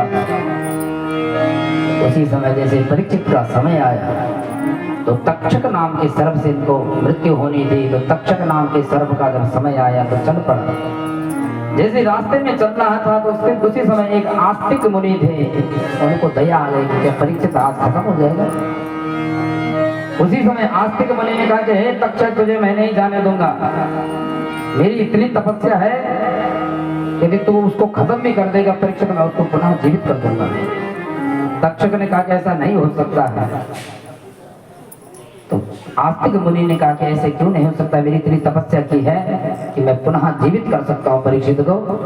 तो तक्षक ने कहा यदि तुम्हारी इतनी हिम्मत है, जो ये हरा वृक्ष है इसको मैं भी भस्म करता हूँ, इसको पुनः हरा करके दिखाओ। उसी समय तक्षक नाम के सर्प ने उसी वृक्ष को समय जैसे उसने जहर डाला तो तुरंत पूरा वृक्ष सूख गया। और अब आस्तिक मुनि से कहा कि इसको पुनः हरा करो। उसी समय आस्तिक मुनि ने संकल्प मात्र से पुनः उस वृक्ष को हरा कर दिया। अब तो तक्षक डर गए, महाराज पुनः मतलब ये परीक्षित को जीवित कर सकता है।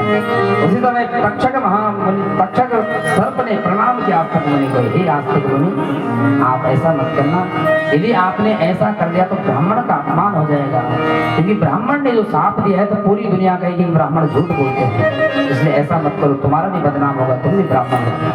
तक्षक की बात आस्तिक मुनि ने मान ली और यहाँ तक्षक चल पड़ा परीक्षित को मारने के। जैसे परीक्षित के पुत्र जनमेजय को मालूम हुआ कि आज मेरे पिता की मृत्यु होने वाली है, उसी समय जनमेजय ने बड़े दिव्य महल का निर्माण कर दिया, शीश महल का।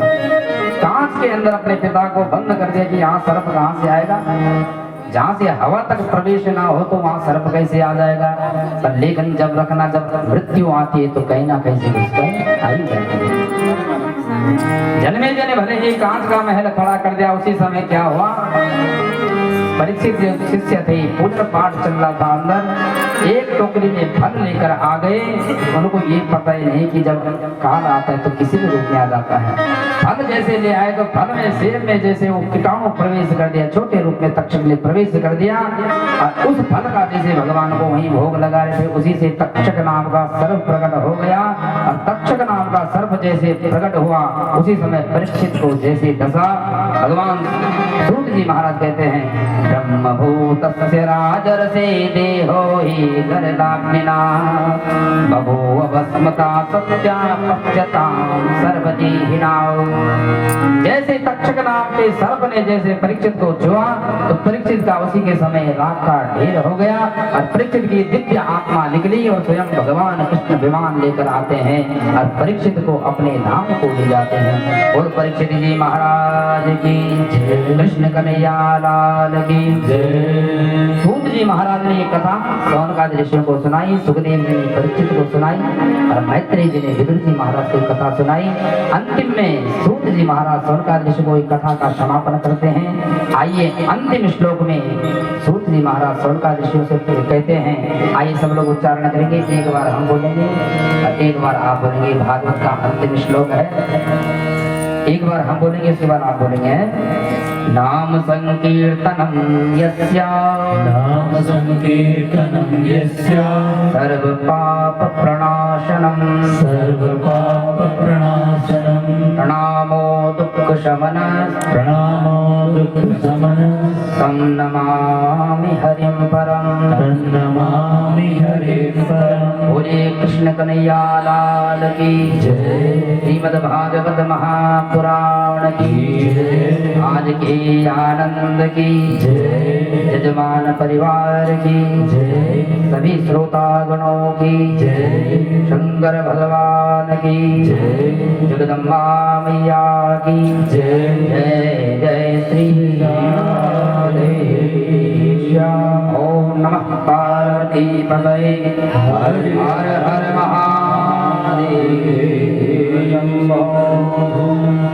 परम मंगल में श्रीमद् भागवत महापुराण का आज 7वां दिवस विराम और और मिश्रा जी श्रीमान श्री स्वर्गीय श्री सतीश चंद्र मिश्र और उनकी धर्मपत्नी पुष्पा देवी जी, और जो पूजन में यहाँ बैठते थे श्रीमान श्री दिनेश चंद्र मिश्र जी और उनकी वहाँ मांगनी धर्मपत्नी निर्मला मिश्रा देवी जी, श्री नागेश चंद्र मिश्र जी उनकी धर्मपत्नी यशोमती देवी जी, रागेश चंद्र मिश्र उनकी धर्मपत्नी वंदना देवी जी, यागेश चंद्र मिश्र उनकी धर्मपत्नी नीलम देवी जी और राजेश चंद्र जी मिश्र जी, विनीत कुमार मिश्र उनकी धर्मपत्नी सुमन मिश्र जी, अभिषेक मिश्र उनकी धर्मपत्नी रुद्राणी मिश्र, और जिनके नाम ना लिए गए होंगे तो नाराज मत होना भैया।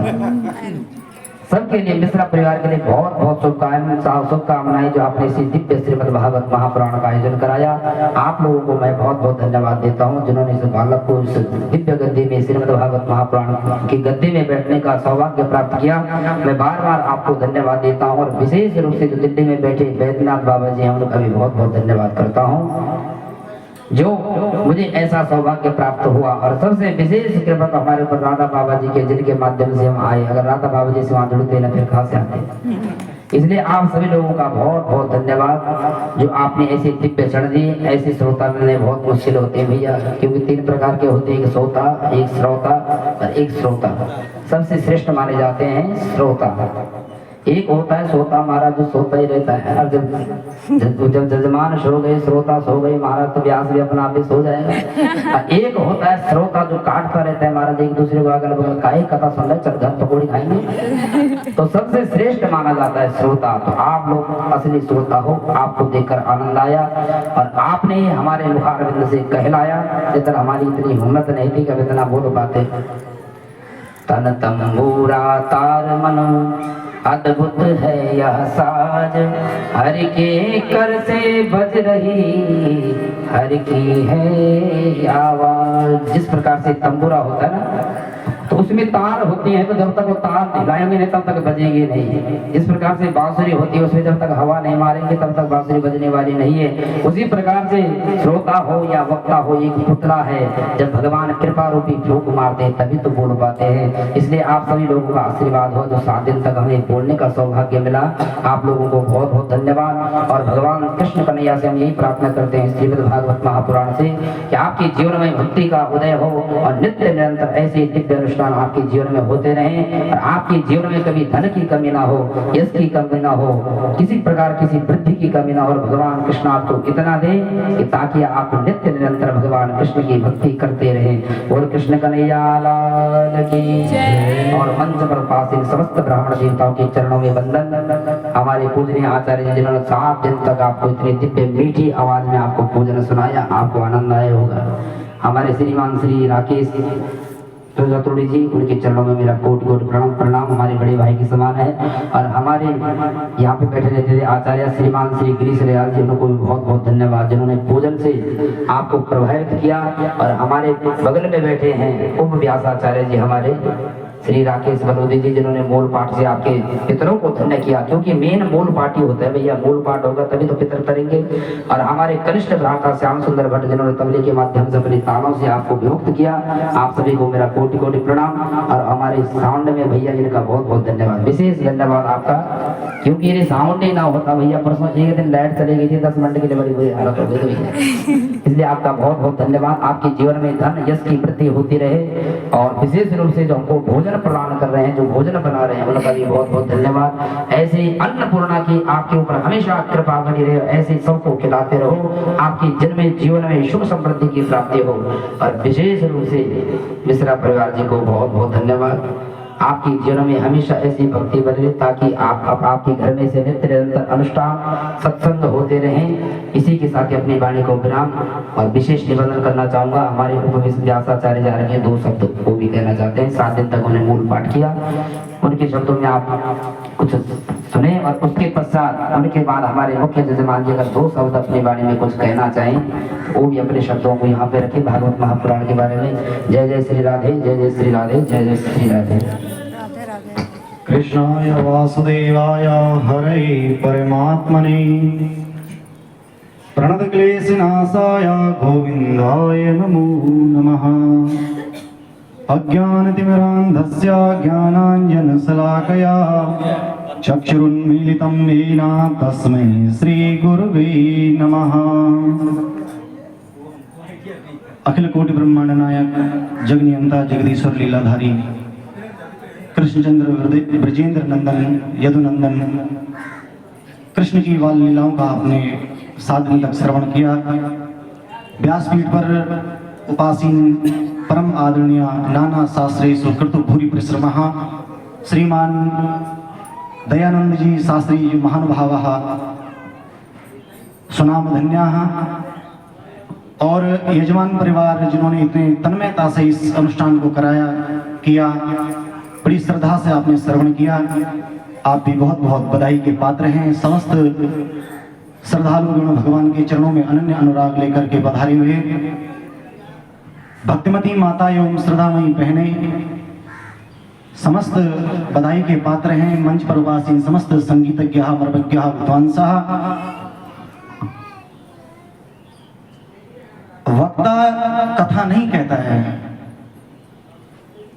कथा श्रोता कहलवाता है। श्रोता के मन में जब जिज्ञासा जागृत होती है तो वक्ता कहता है कि मैं क्या उड़ेल दूं और क्या कथा आपको और सुना दूं। वक्ता के मन में भाव और जागृत होते हैं। जब श्रोता नियम पूर्वक विधि पूर्वक सुनता है तभी जाकर के वक्ता भी अपनी वाणी को सुना पाता है। आपने एक प्रसिद्ध श्लोक सुना ही होगा गर्ग संहिता का कि गुरुर् ब्रह्मा गुरुर्विष्णु गुरुर्देवो महेश्वरा और गुरु साक्षात तस्मै श्री गुरुवे नमः। तो साधारण सा गुरु जो आजकल हैं तो अपने शिष्यों को रटाते हैं कि हम ही को ब्रह्मा मानो, हम ही को विष्णु मानो और हम ही को शंकर मानो। वास्तविक अर्थ इसका ये है कि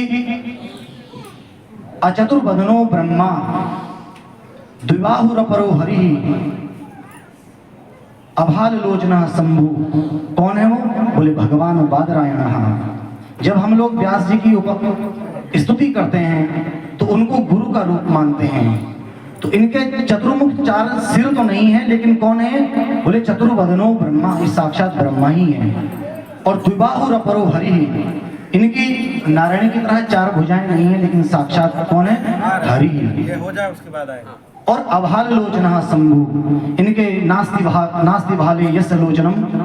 अभाल लोचना माने जिनके मस्तक पर त्रिनेत्र नहीं है, तीसरा नेत्र नहीं है। कौन है वो? बोले शंभु, वो ही साक्षात जो है भगवान शंकर हैं। तो बड़ी दिव्य कथा आदरणीय श्री व्यास जी के मुख से आप लोगों ने श्रवण करी। अब ऐसी कथा सुनने को भी कहाँ मिलती है?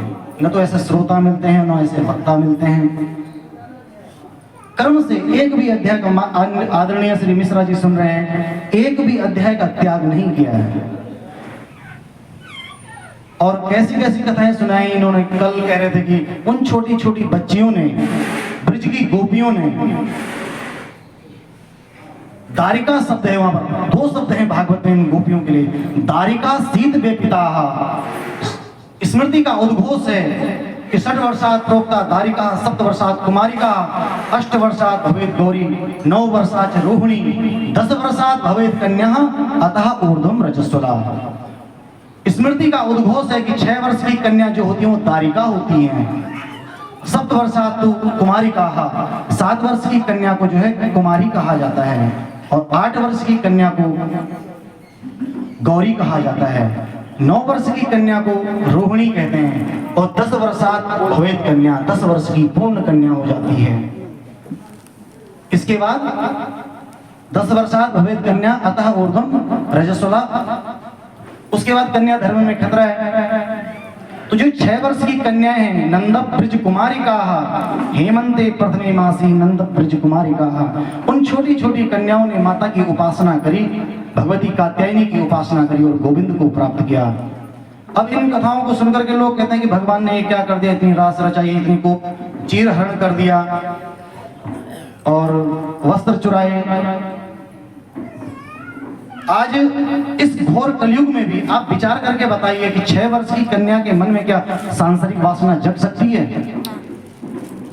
इतने घोर कलयुग में भी उन कन्याओं के मन में, आज के इस घोर कलयुग में 7-8 वर्ष की कन्या में सांसारिक वासनाएं नहीं जगती हैं। तो वो तो 6 वर्ष की हैं। और जब सीता माता का विवाह हुआ था तो तब वहां पर दशरथ जनक जी कहते हैं कि ये दारिका परिचारिका, ये जो हैं हमारी दारिकाएं हैं, छोटी छोटी कन्याएं हैं, इनसे नित नए रोज अपराध बनते रहेंगे। ये मत कहना कि कब तक हम इनको क्षमा करें, आप नई करुणा करके रोज इनको क्षमादान करते रहना। तो अधिक समय नहीं है ज़्यादा कुछ चर्चा प्रसंग छेड़ने का, क्योंकि आज समय घड़ी भी बहुत तेज भागती है, तो सुपर फास्ट की तरह। तो आदरणीय व्यास जी के चरणों में कोटि कोटि प्रणाम, भागवत जी के चरणों में कोटि कोटि प्रणाम, समस्त संगीतज्ञों के चरणों में प्रणाम, आप समस्त श्रोताओं के हृदय में बसे राधा रमण को मेरा कोटि कोटि प्रणाम। जय श्री कृष्ण, जय श्री राधे, जय श्री राधे, जय श्री कृष्ण। श्रीमद् भागवत महापुराण की। इसी के साथ ही मैं जजमान परिवार से निवेदन करना चाहूँगा, वो भी अपने शब्द कुछ रखे ताकि हमारा जीवन भी धन्य हो, क्योंकि हमको भी आशीर्वाद, आप भी ब्राह्मण घर से हैं तो हम तो आप बार बार आपसे यही आशीर्वाद मांगते हैं, इसलिए जजमान परिवार से निवेदन करना चाहूँगा। जय श्री राधे।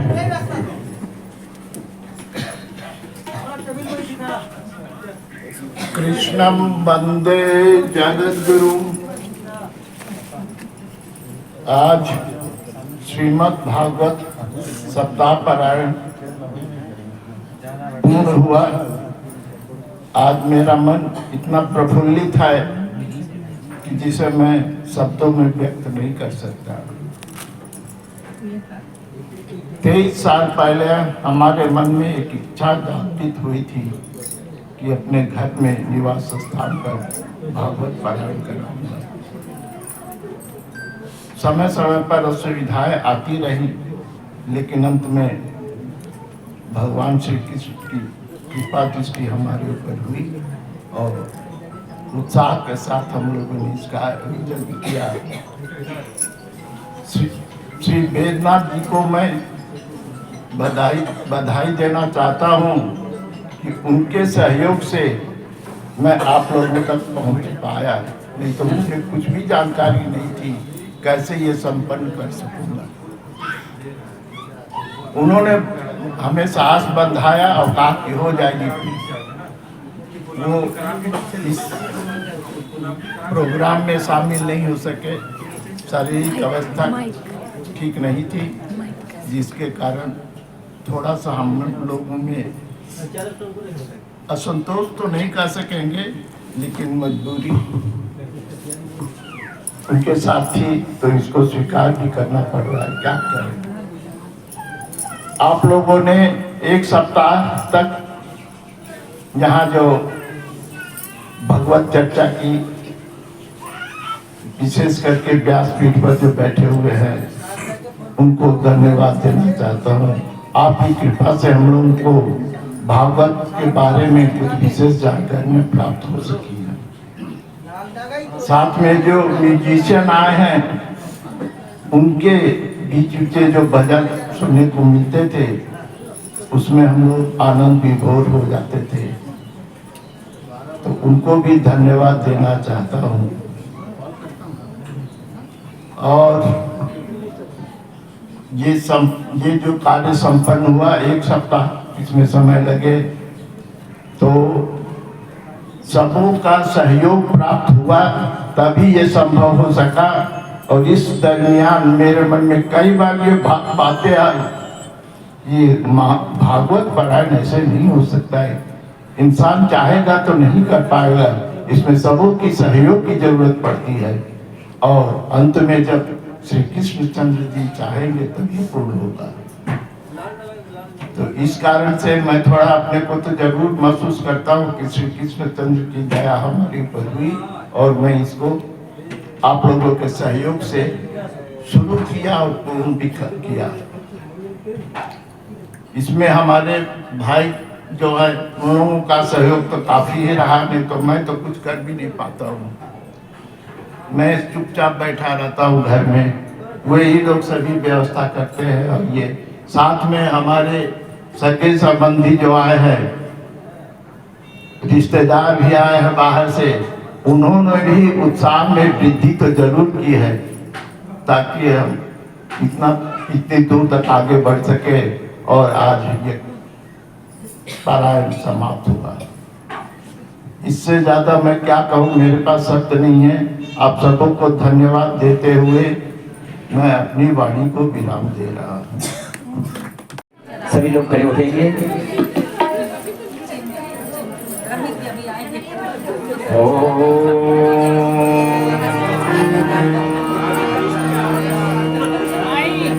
श्री भागवत भगवान की है आरती, पापियों को पाप से है आरती। श्री भागवत भगवान की है आरती, पापियों को पाप से है आरती। श्री भागवत भगवान की है आरती, पापियों को पाप से है आरती। श्री भागवत भगवान की है आरती, पापियों को पाप से है आरती। ये अमरदंड ये पुष्प ये पंचम वेद निराला है, नव ज्योति जगाने वाला है, नव ज्योति जगाने वाला है, नव ज्योति जगाने वाला है। हरि नाम यही हरि नाम यही हरि नाम यही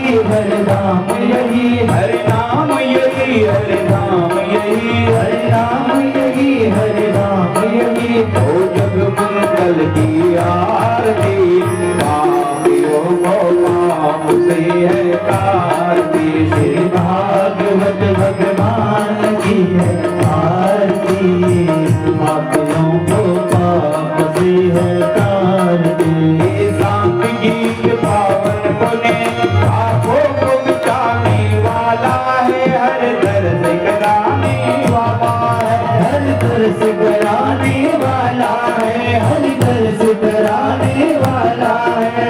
ये सुख करनी ये दुख हरनी, ये सुख करनी ये दुख हरनी, ये सुख करनी ये दुख हरनी, ये सुख करनी ये दुख हरनी। श्रीमद सोतन की आरती, पापियों को पाप से है आरती। श्री भागवत भगवान की आरती, पापियों को पाप से है आरती।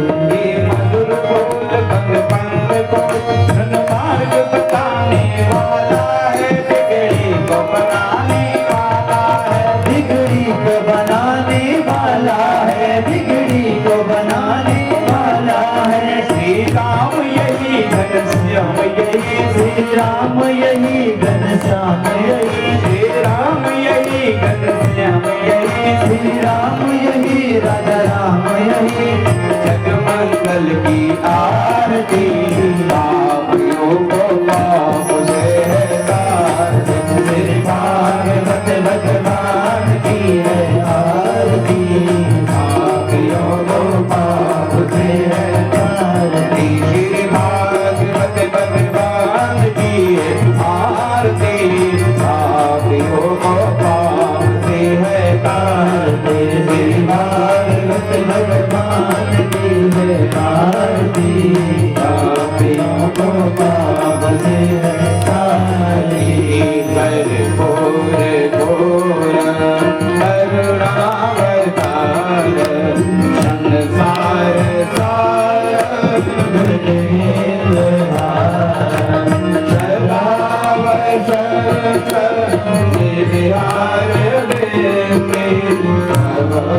भवानी सहित नमामि। जो भी माता पिता मेरा तुमेव को जिसका तुमेवा तुमेव वेदा शरणं मेवा तुमेव शरणं मम देव देवा। ओम शन्नो संतो ब्राह्मणं केशववरे अंकलं नश्यामं सर्वपापो विभोति। ओम मंत्र पुष्पांजलिं मां जगदीश जगदमे जन्त देवास्थान धर्माणि वर्तमान्यासन्ना तेहनाकं महिमानः सतन्त्र पूर्वे साध्याः सन्ति देवाः। आवाहनं न जानामि विसर्जनं पूजां च न जानामि क्षम्यतां परमेश्वर। पापोऽहं पापकर्माहं पापात्मां पापसम्भव त्राहि मां पार्वतीनाथं सर्वपापं हरोधव नाना सुगंधि पुष्पाणि यथा कालो भवान् च पुष्पाञ्जलिर्मया दत्तं गृहाणां परमेश्वर दिव्य मंत्र पुष्पांजलि समर्पयामि। सभी लोग अपने जगह पर एक परिक्रमा करें। ओम यानि कानि च पापानि जन्मांतरितानि च तानि सर्वाणि नश्यन्तु प्रदक्षिणां पदे पदे। और धर्म की जय हो अधर्म का प्राणियों में कल्याण की मैया की सत्य सनातन धर्म की राधा कृष्ण भगवान की जय। ओम नमः पार्वती हर हर महादेव। सभी लोग अपने स्थान पर बैठ जाएं। खोल खोल के देख रहा हूं। हरि ओम ओम मिदा गुण हरे प्रजनम में यस्तु सर्वं सर्वगणं सुदया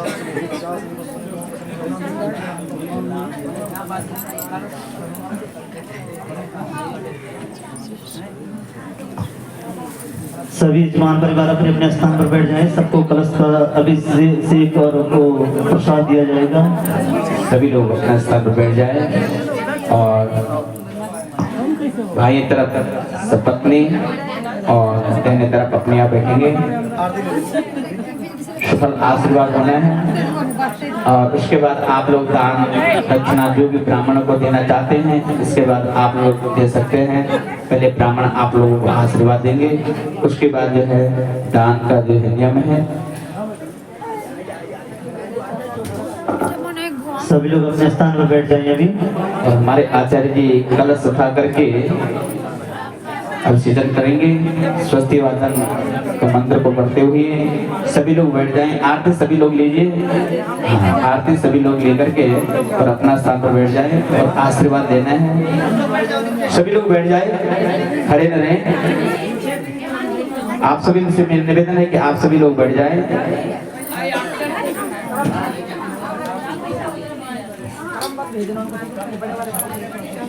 बैठो सभी लोग बैठ जाओ अपने स्थान पर। जल्दी बैठो चलो। अच्छा स्थान हां बैठ जाओ सभी बैठ जाओ।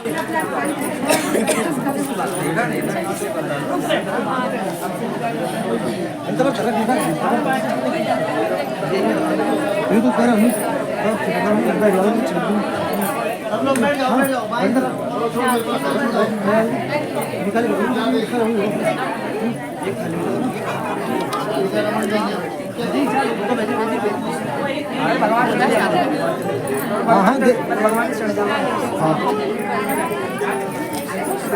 हाँ बैठ जाए सभी लोग। आरती भी लेते रहे और बैठ बैठ करके जो है आप लोग आरती लेते रहे।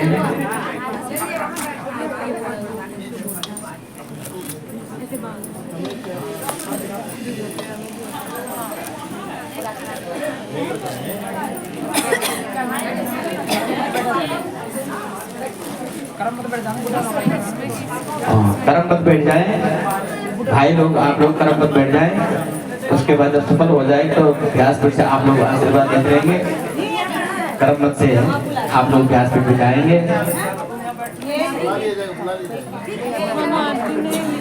ओम स्वस्ति न इंद्रो वृहस्पतिर्वाः स्वस्ति नः पूषा विश्ववेदाः स्वस्ति नस्तारिक्षो हरिष्ठनेमिः स्वस्ति नो बृहस्पतिर्दधातु पयाः पृथिव्या पया ओषधि भूपयो दिव्यान्तरिक्षे पयो पायस्वती आशीर्वाद देते रहे।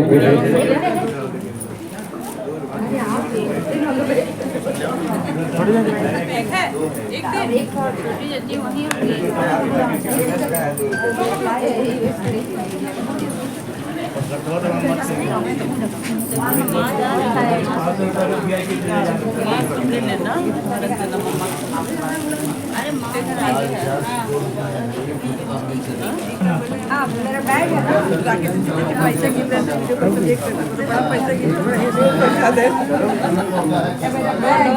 मेरा बैग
जीजा जी आप रिकॉर्ड कीजिएगा।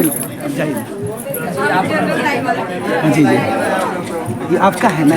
जी जी एकदम मैं बात करूँगा। ये व्हाट्सअप नंबर है आपका? एकदम बिल्कुल बिल्कुल।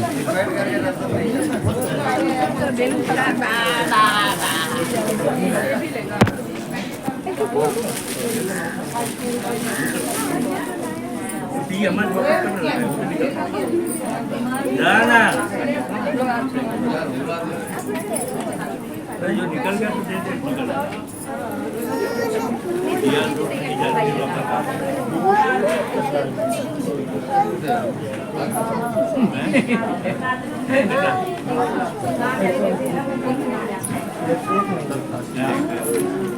ये सब है पिता का सब्जेक्ट नहीं करता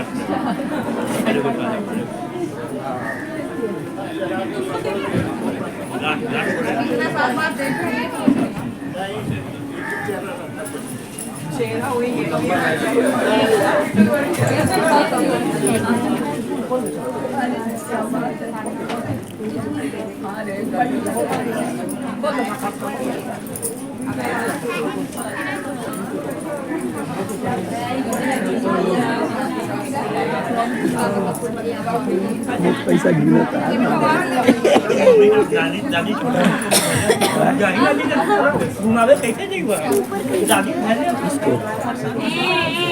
ना ना ना ना ना ना ना ना अरे रहने दो, ठीक है इतने से हो जा रहा है तो दिमाग मत लगाओ।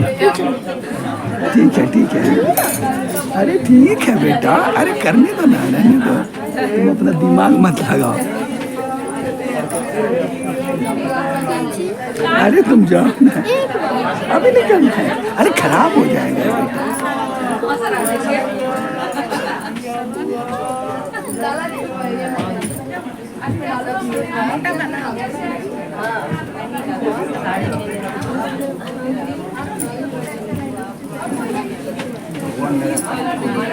हो गया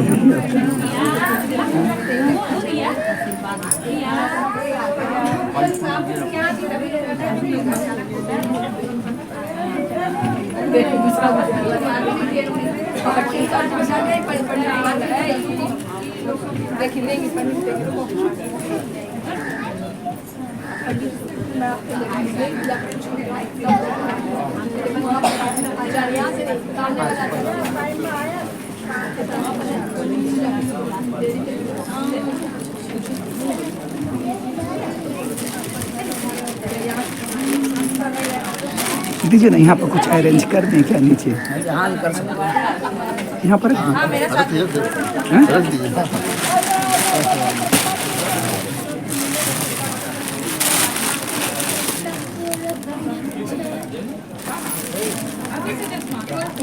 ताकि वहाँ पर जाम हो जाए।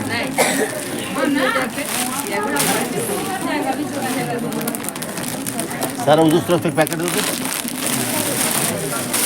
उधर से पैकेट दो, नीचे से एक पैकेट दो सारा। कुछ सफल मिल रहा है, इसका ध्यान दीजिए। ये घर में जो है पूजा घर में रखना है, और जो घर में परिवार के हैं उनको भी सफल देना है। जो आपको यहाँ से प्रसाद मिल रहा है तो अपने घर में परिवार को और पूजा घर में रखना है। हमारे घर में रिद्धि और सिद्धि और लक्ष्मी का हमारे घर में वास है। इस प्रकार से जो है आपको ये आशीर्वाद मिल रहा है। तो ये सब परिवार के ऊपर जो है आपने रखना है। घर में खेला मंत्रार्थ सफला संतो पूर्णा संत मनोरथ।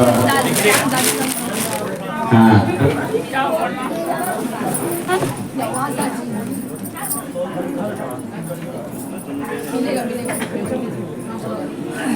हाँ, जो ग्रंथि बंधन हो रखा है आपका, जो गांठ में जो दक्षिणा है तो और यहाँ पर रख लीजिए आप विधि के ऊपर, यहाँ पंचांग विधि के ऊपर रख लीजिए। जो गांठ बांध रखी है, ग्रंथि बांध रखी है, तो उसको जो है खोल करके जो दक्षिणा है या चौकी के ऊपर रख लीजिए जो ग्रंथि है। हाँ। पूजा के स्थान पे और घर में जो परिवार है उनको भी देना है प्रसाद। और भी होंगे घर में तो ये प्रसाद आप उनको भी दे सकते हैं और पूजा घर पे रख सकते हैं। हाँ। ये आशीर्वाद और आप जो है अपने पूजा स्थान पर रखें और सब परिवार को दीजिए, सर में रख दीजिए। गांठ खोलिए। मंत्रार्थ सफला संतो पूर्णा संतो मनोरथ सत्संगपतिनासस्तु मित्राणाम परियस्तवा। ये खोल दीजिए।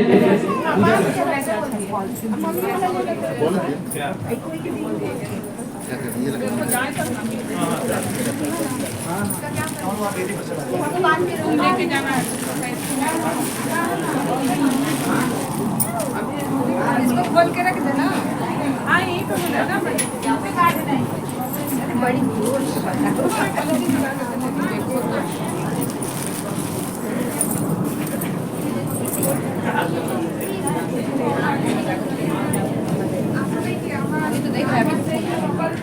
सुमन आपका हो गया? नहीं जाएंगे जी, सब लोग लाइन लगा है, बोले कि कर ले सब लोग।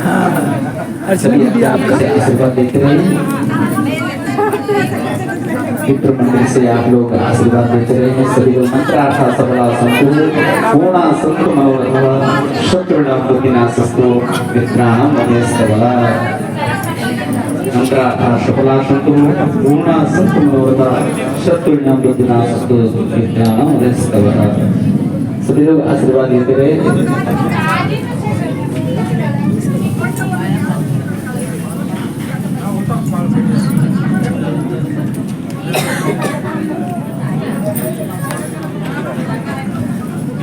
जो भी ये ग्रंथि बनी हुई है आप ग्रंथि को खोल सकते हैं। मंत्रार्थ सफला संतो पूर्णा संतो मनोरथ शत्रुनाशस्तु मित्राणाम परियस्तवा।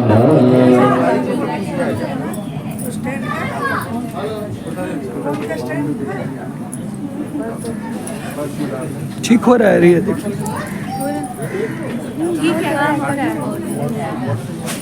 आपका हुआ, आपका हो गया। जाइए जाइए, अरे जाइए ना वहाँ, आइए आगे आ जाइए।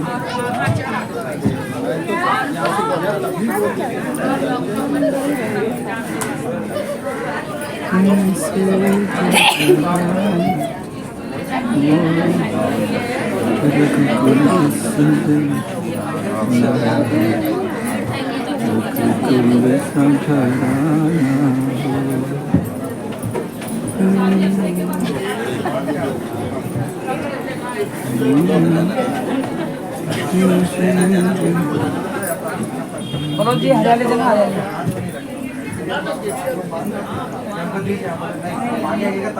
हरियाली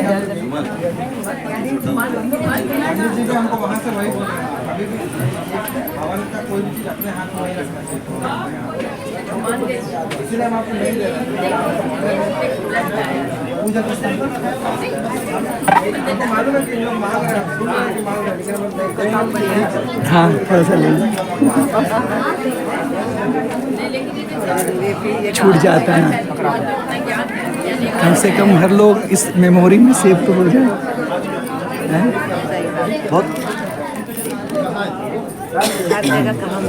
नहीं बिछड़े भूले बिछड़े पर यही तो, और यही एक सब चीज़ न है जो एक गेट टुगेदर होते हैं लोग।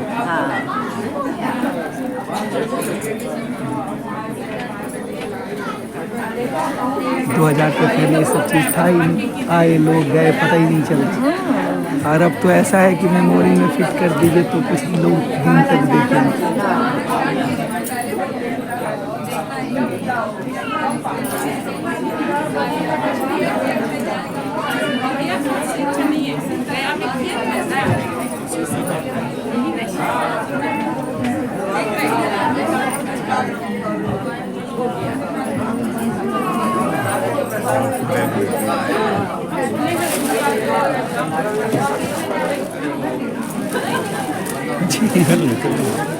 कवरेज कर ले।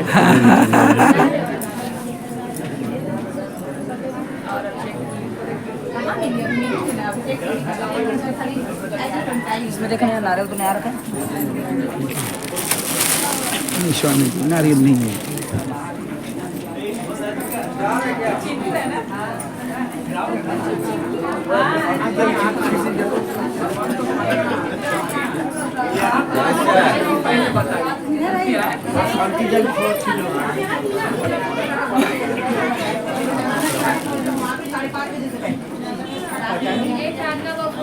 ये फल छाके तक फल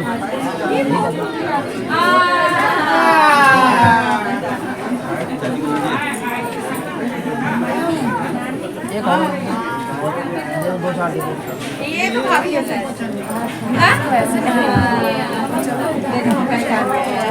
जाने की नहीं पंडित जी कितना चाहिए ना बहुत सारे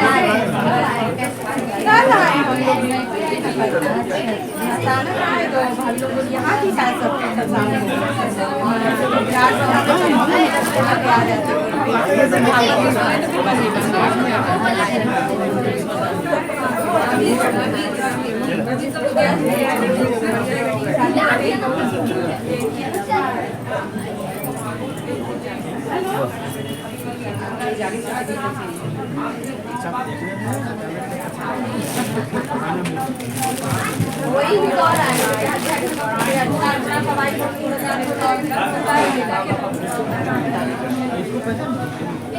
आपको पता नहीं पहचान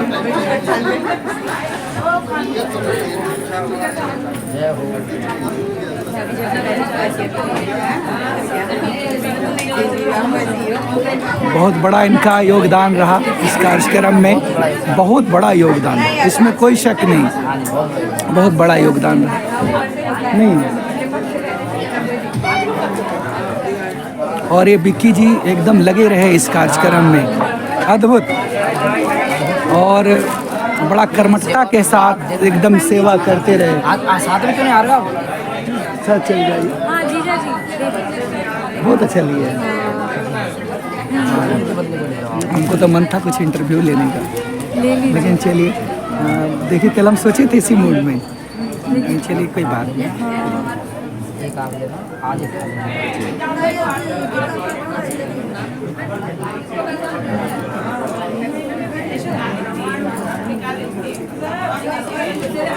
एक फला ले लेना इसमें से। क्या हुआ? अरे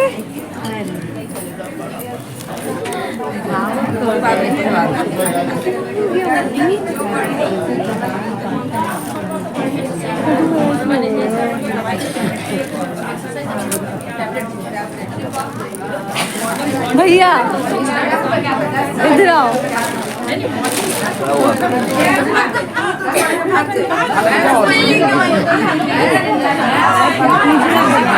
इसी से अरे भाव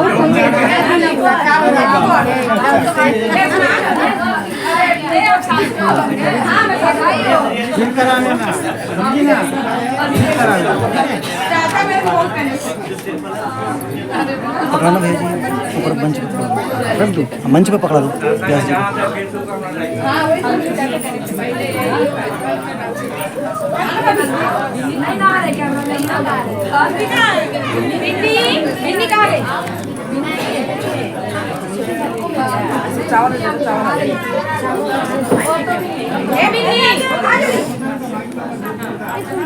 कता कर दूंगा।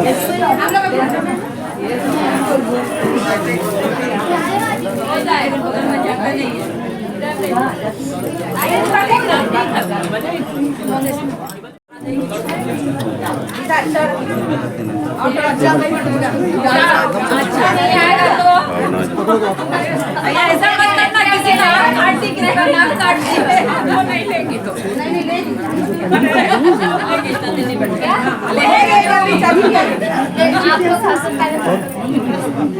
हो जाएंगे इतना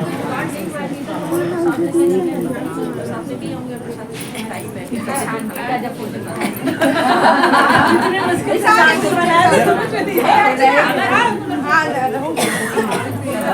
एक घंटा तो लगेगा पड़ेगा ये सब कितना दिन के बाद नया कंपनी सब तैयार हो गया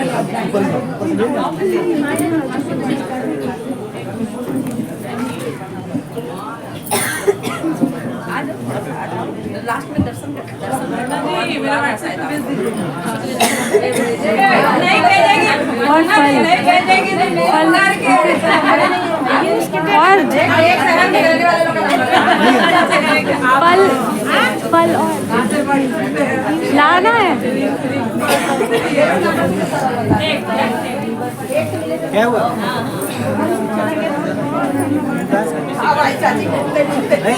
क्या हुआ?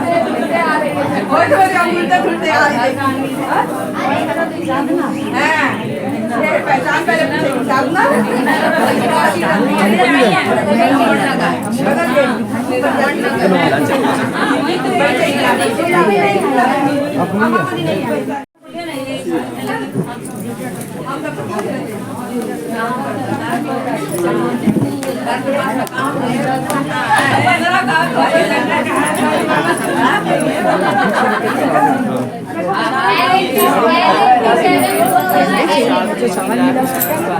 इसको अपने पूजा के स्थान पर अपने पलों के साथ रखें, अपने पूजा के स्थान पर रखना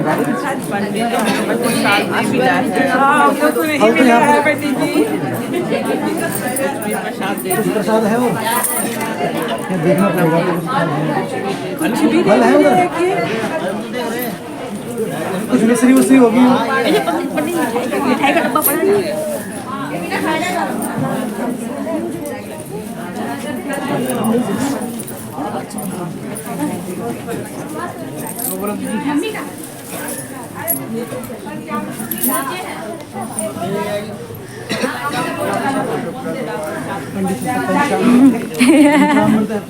कोई ले जाए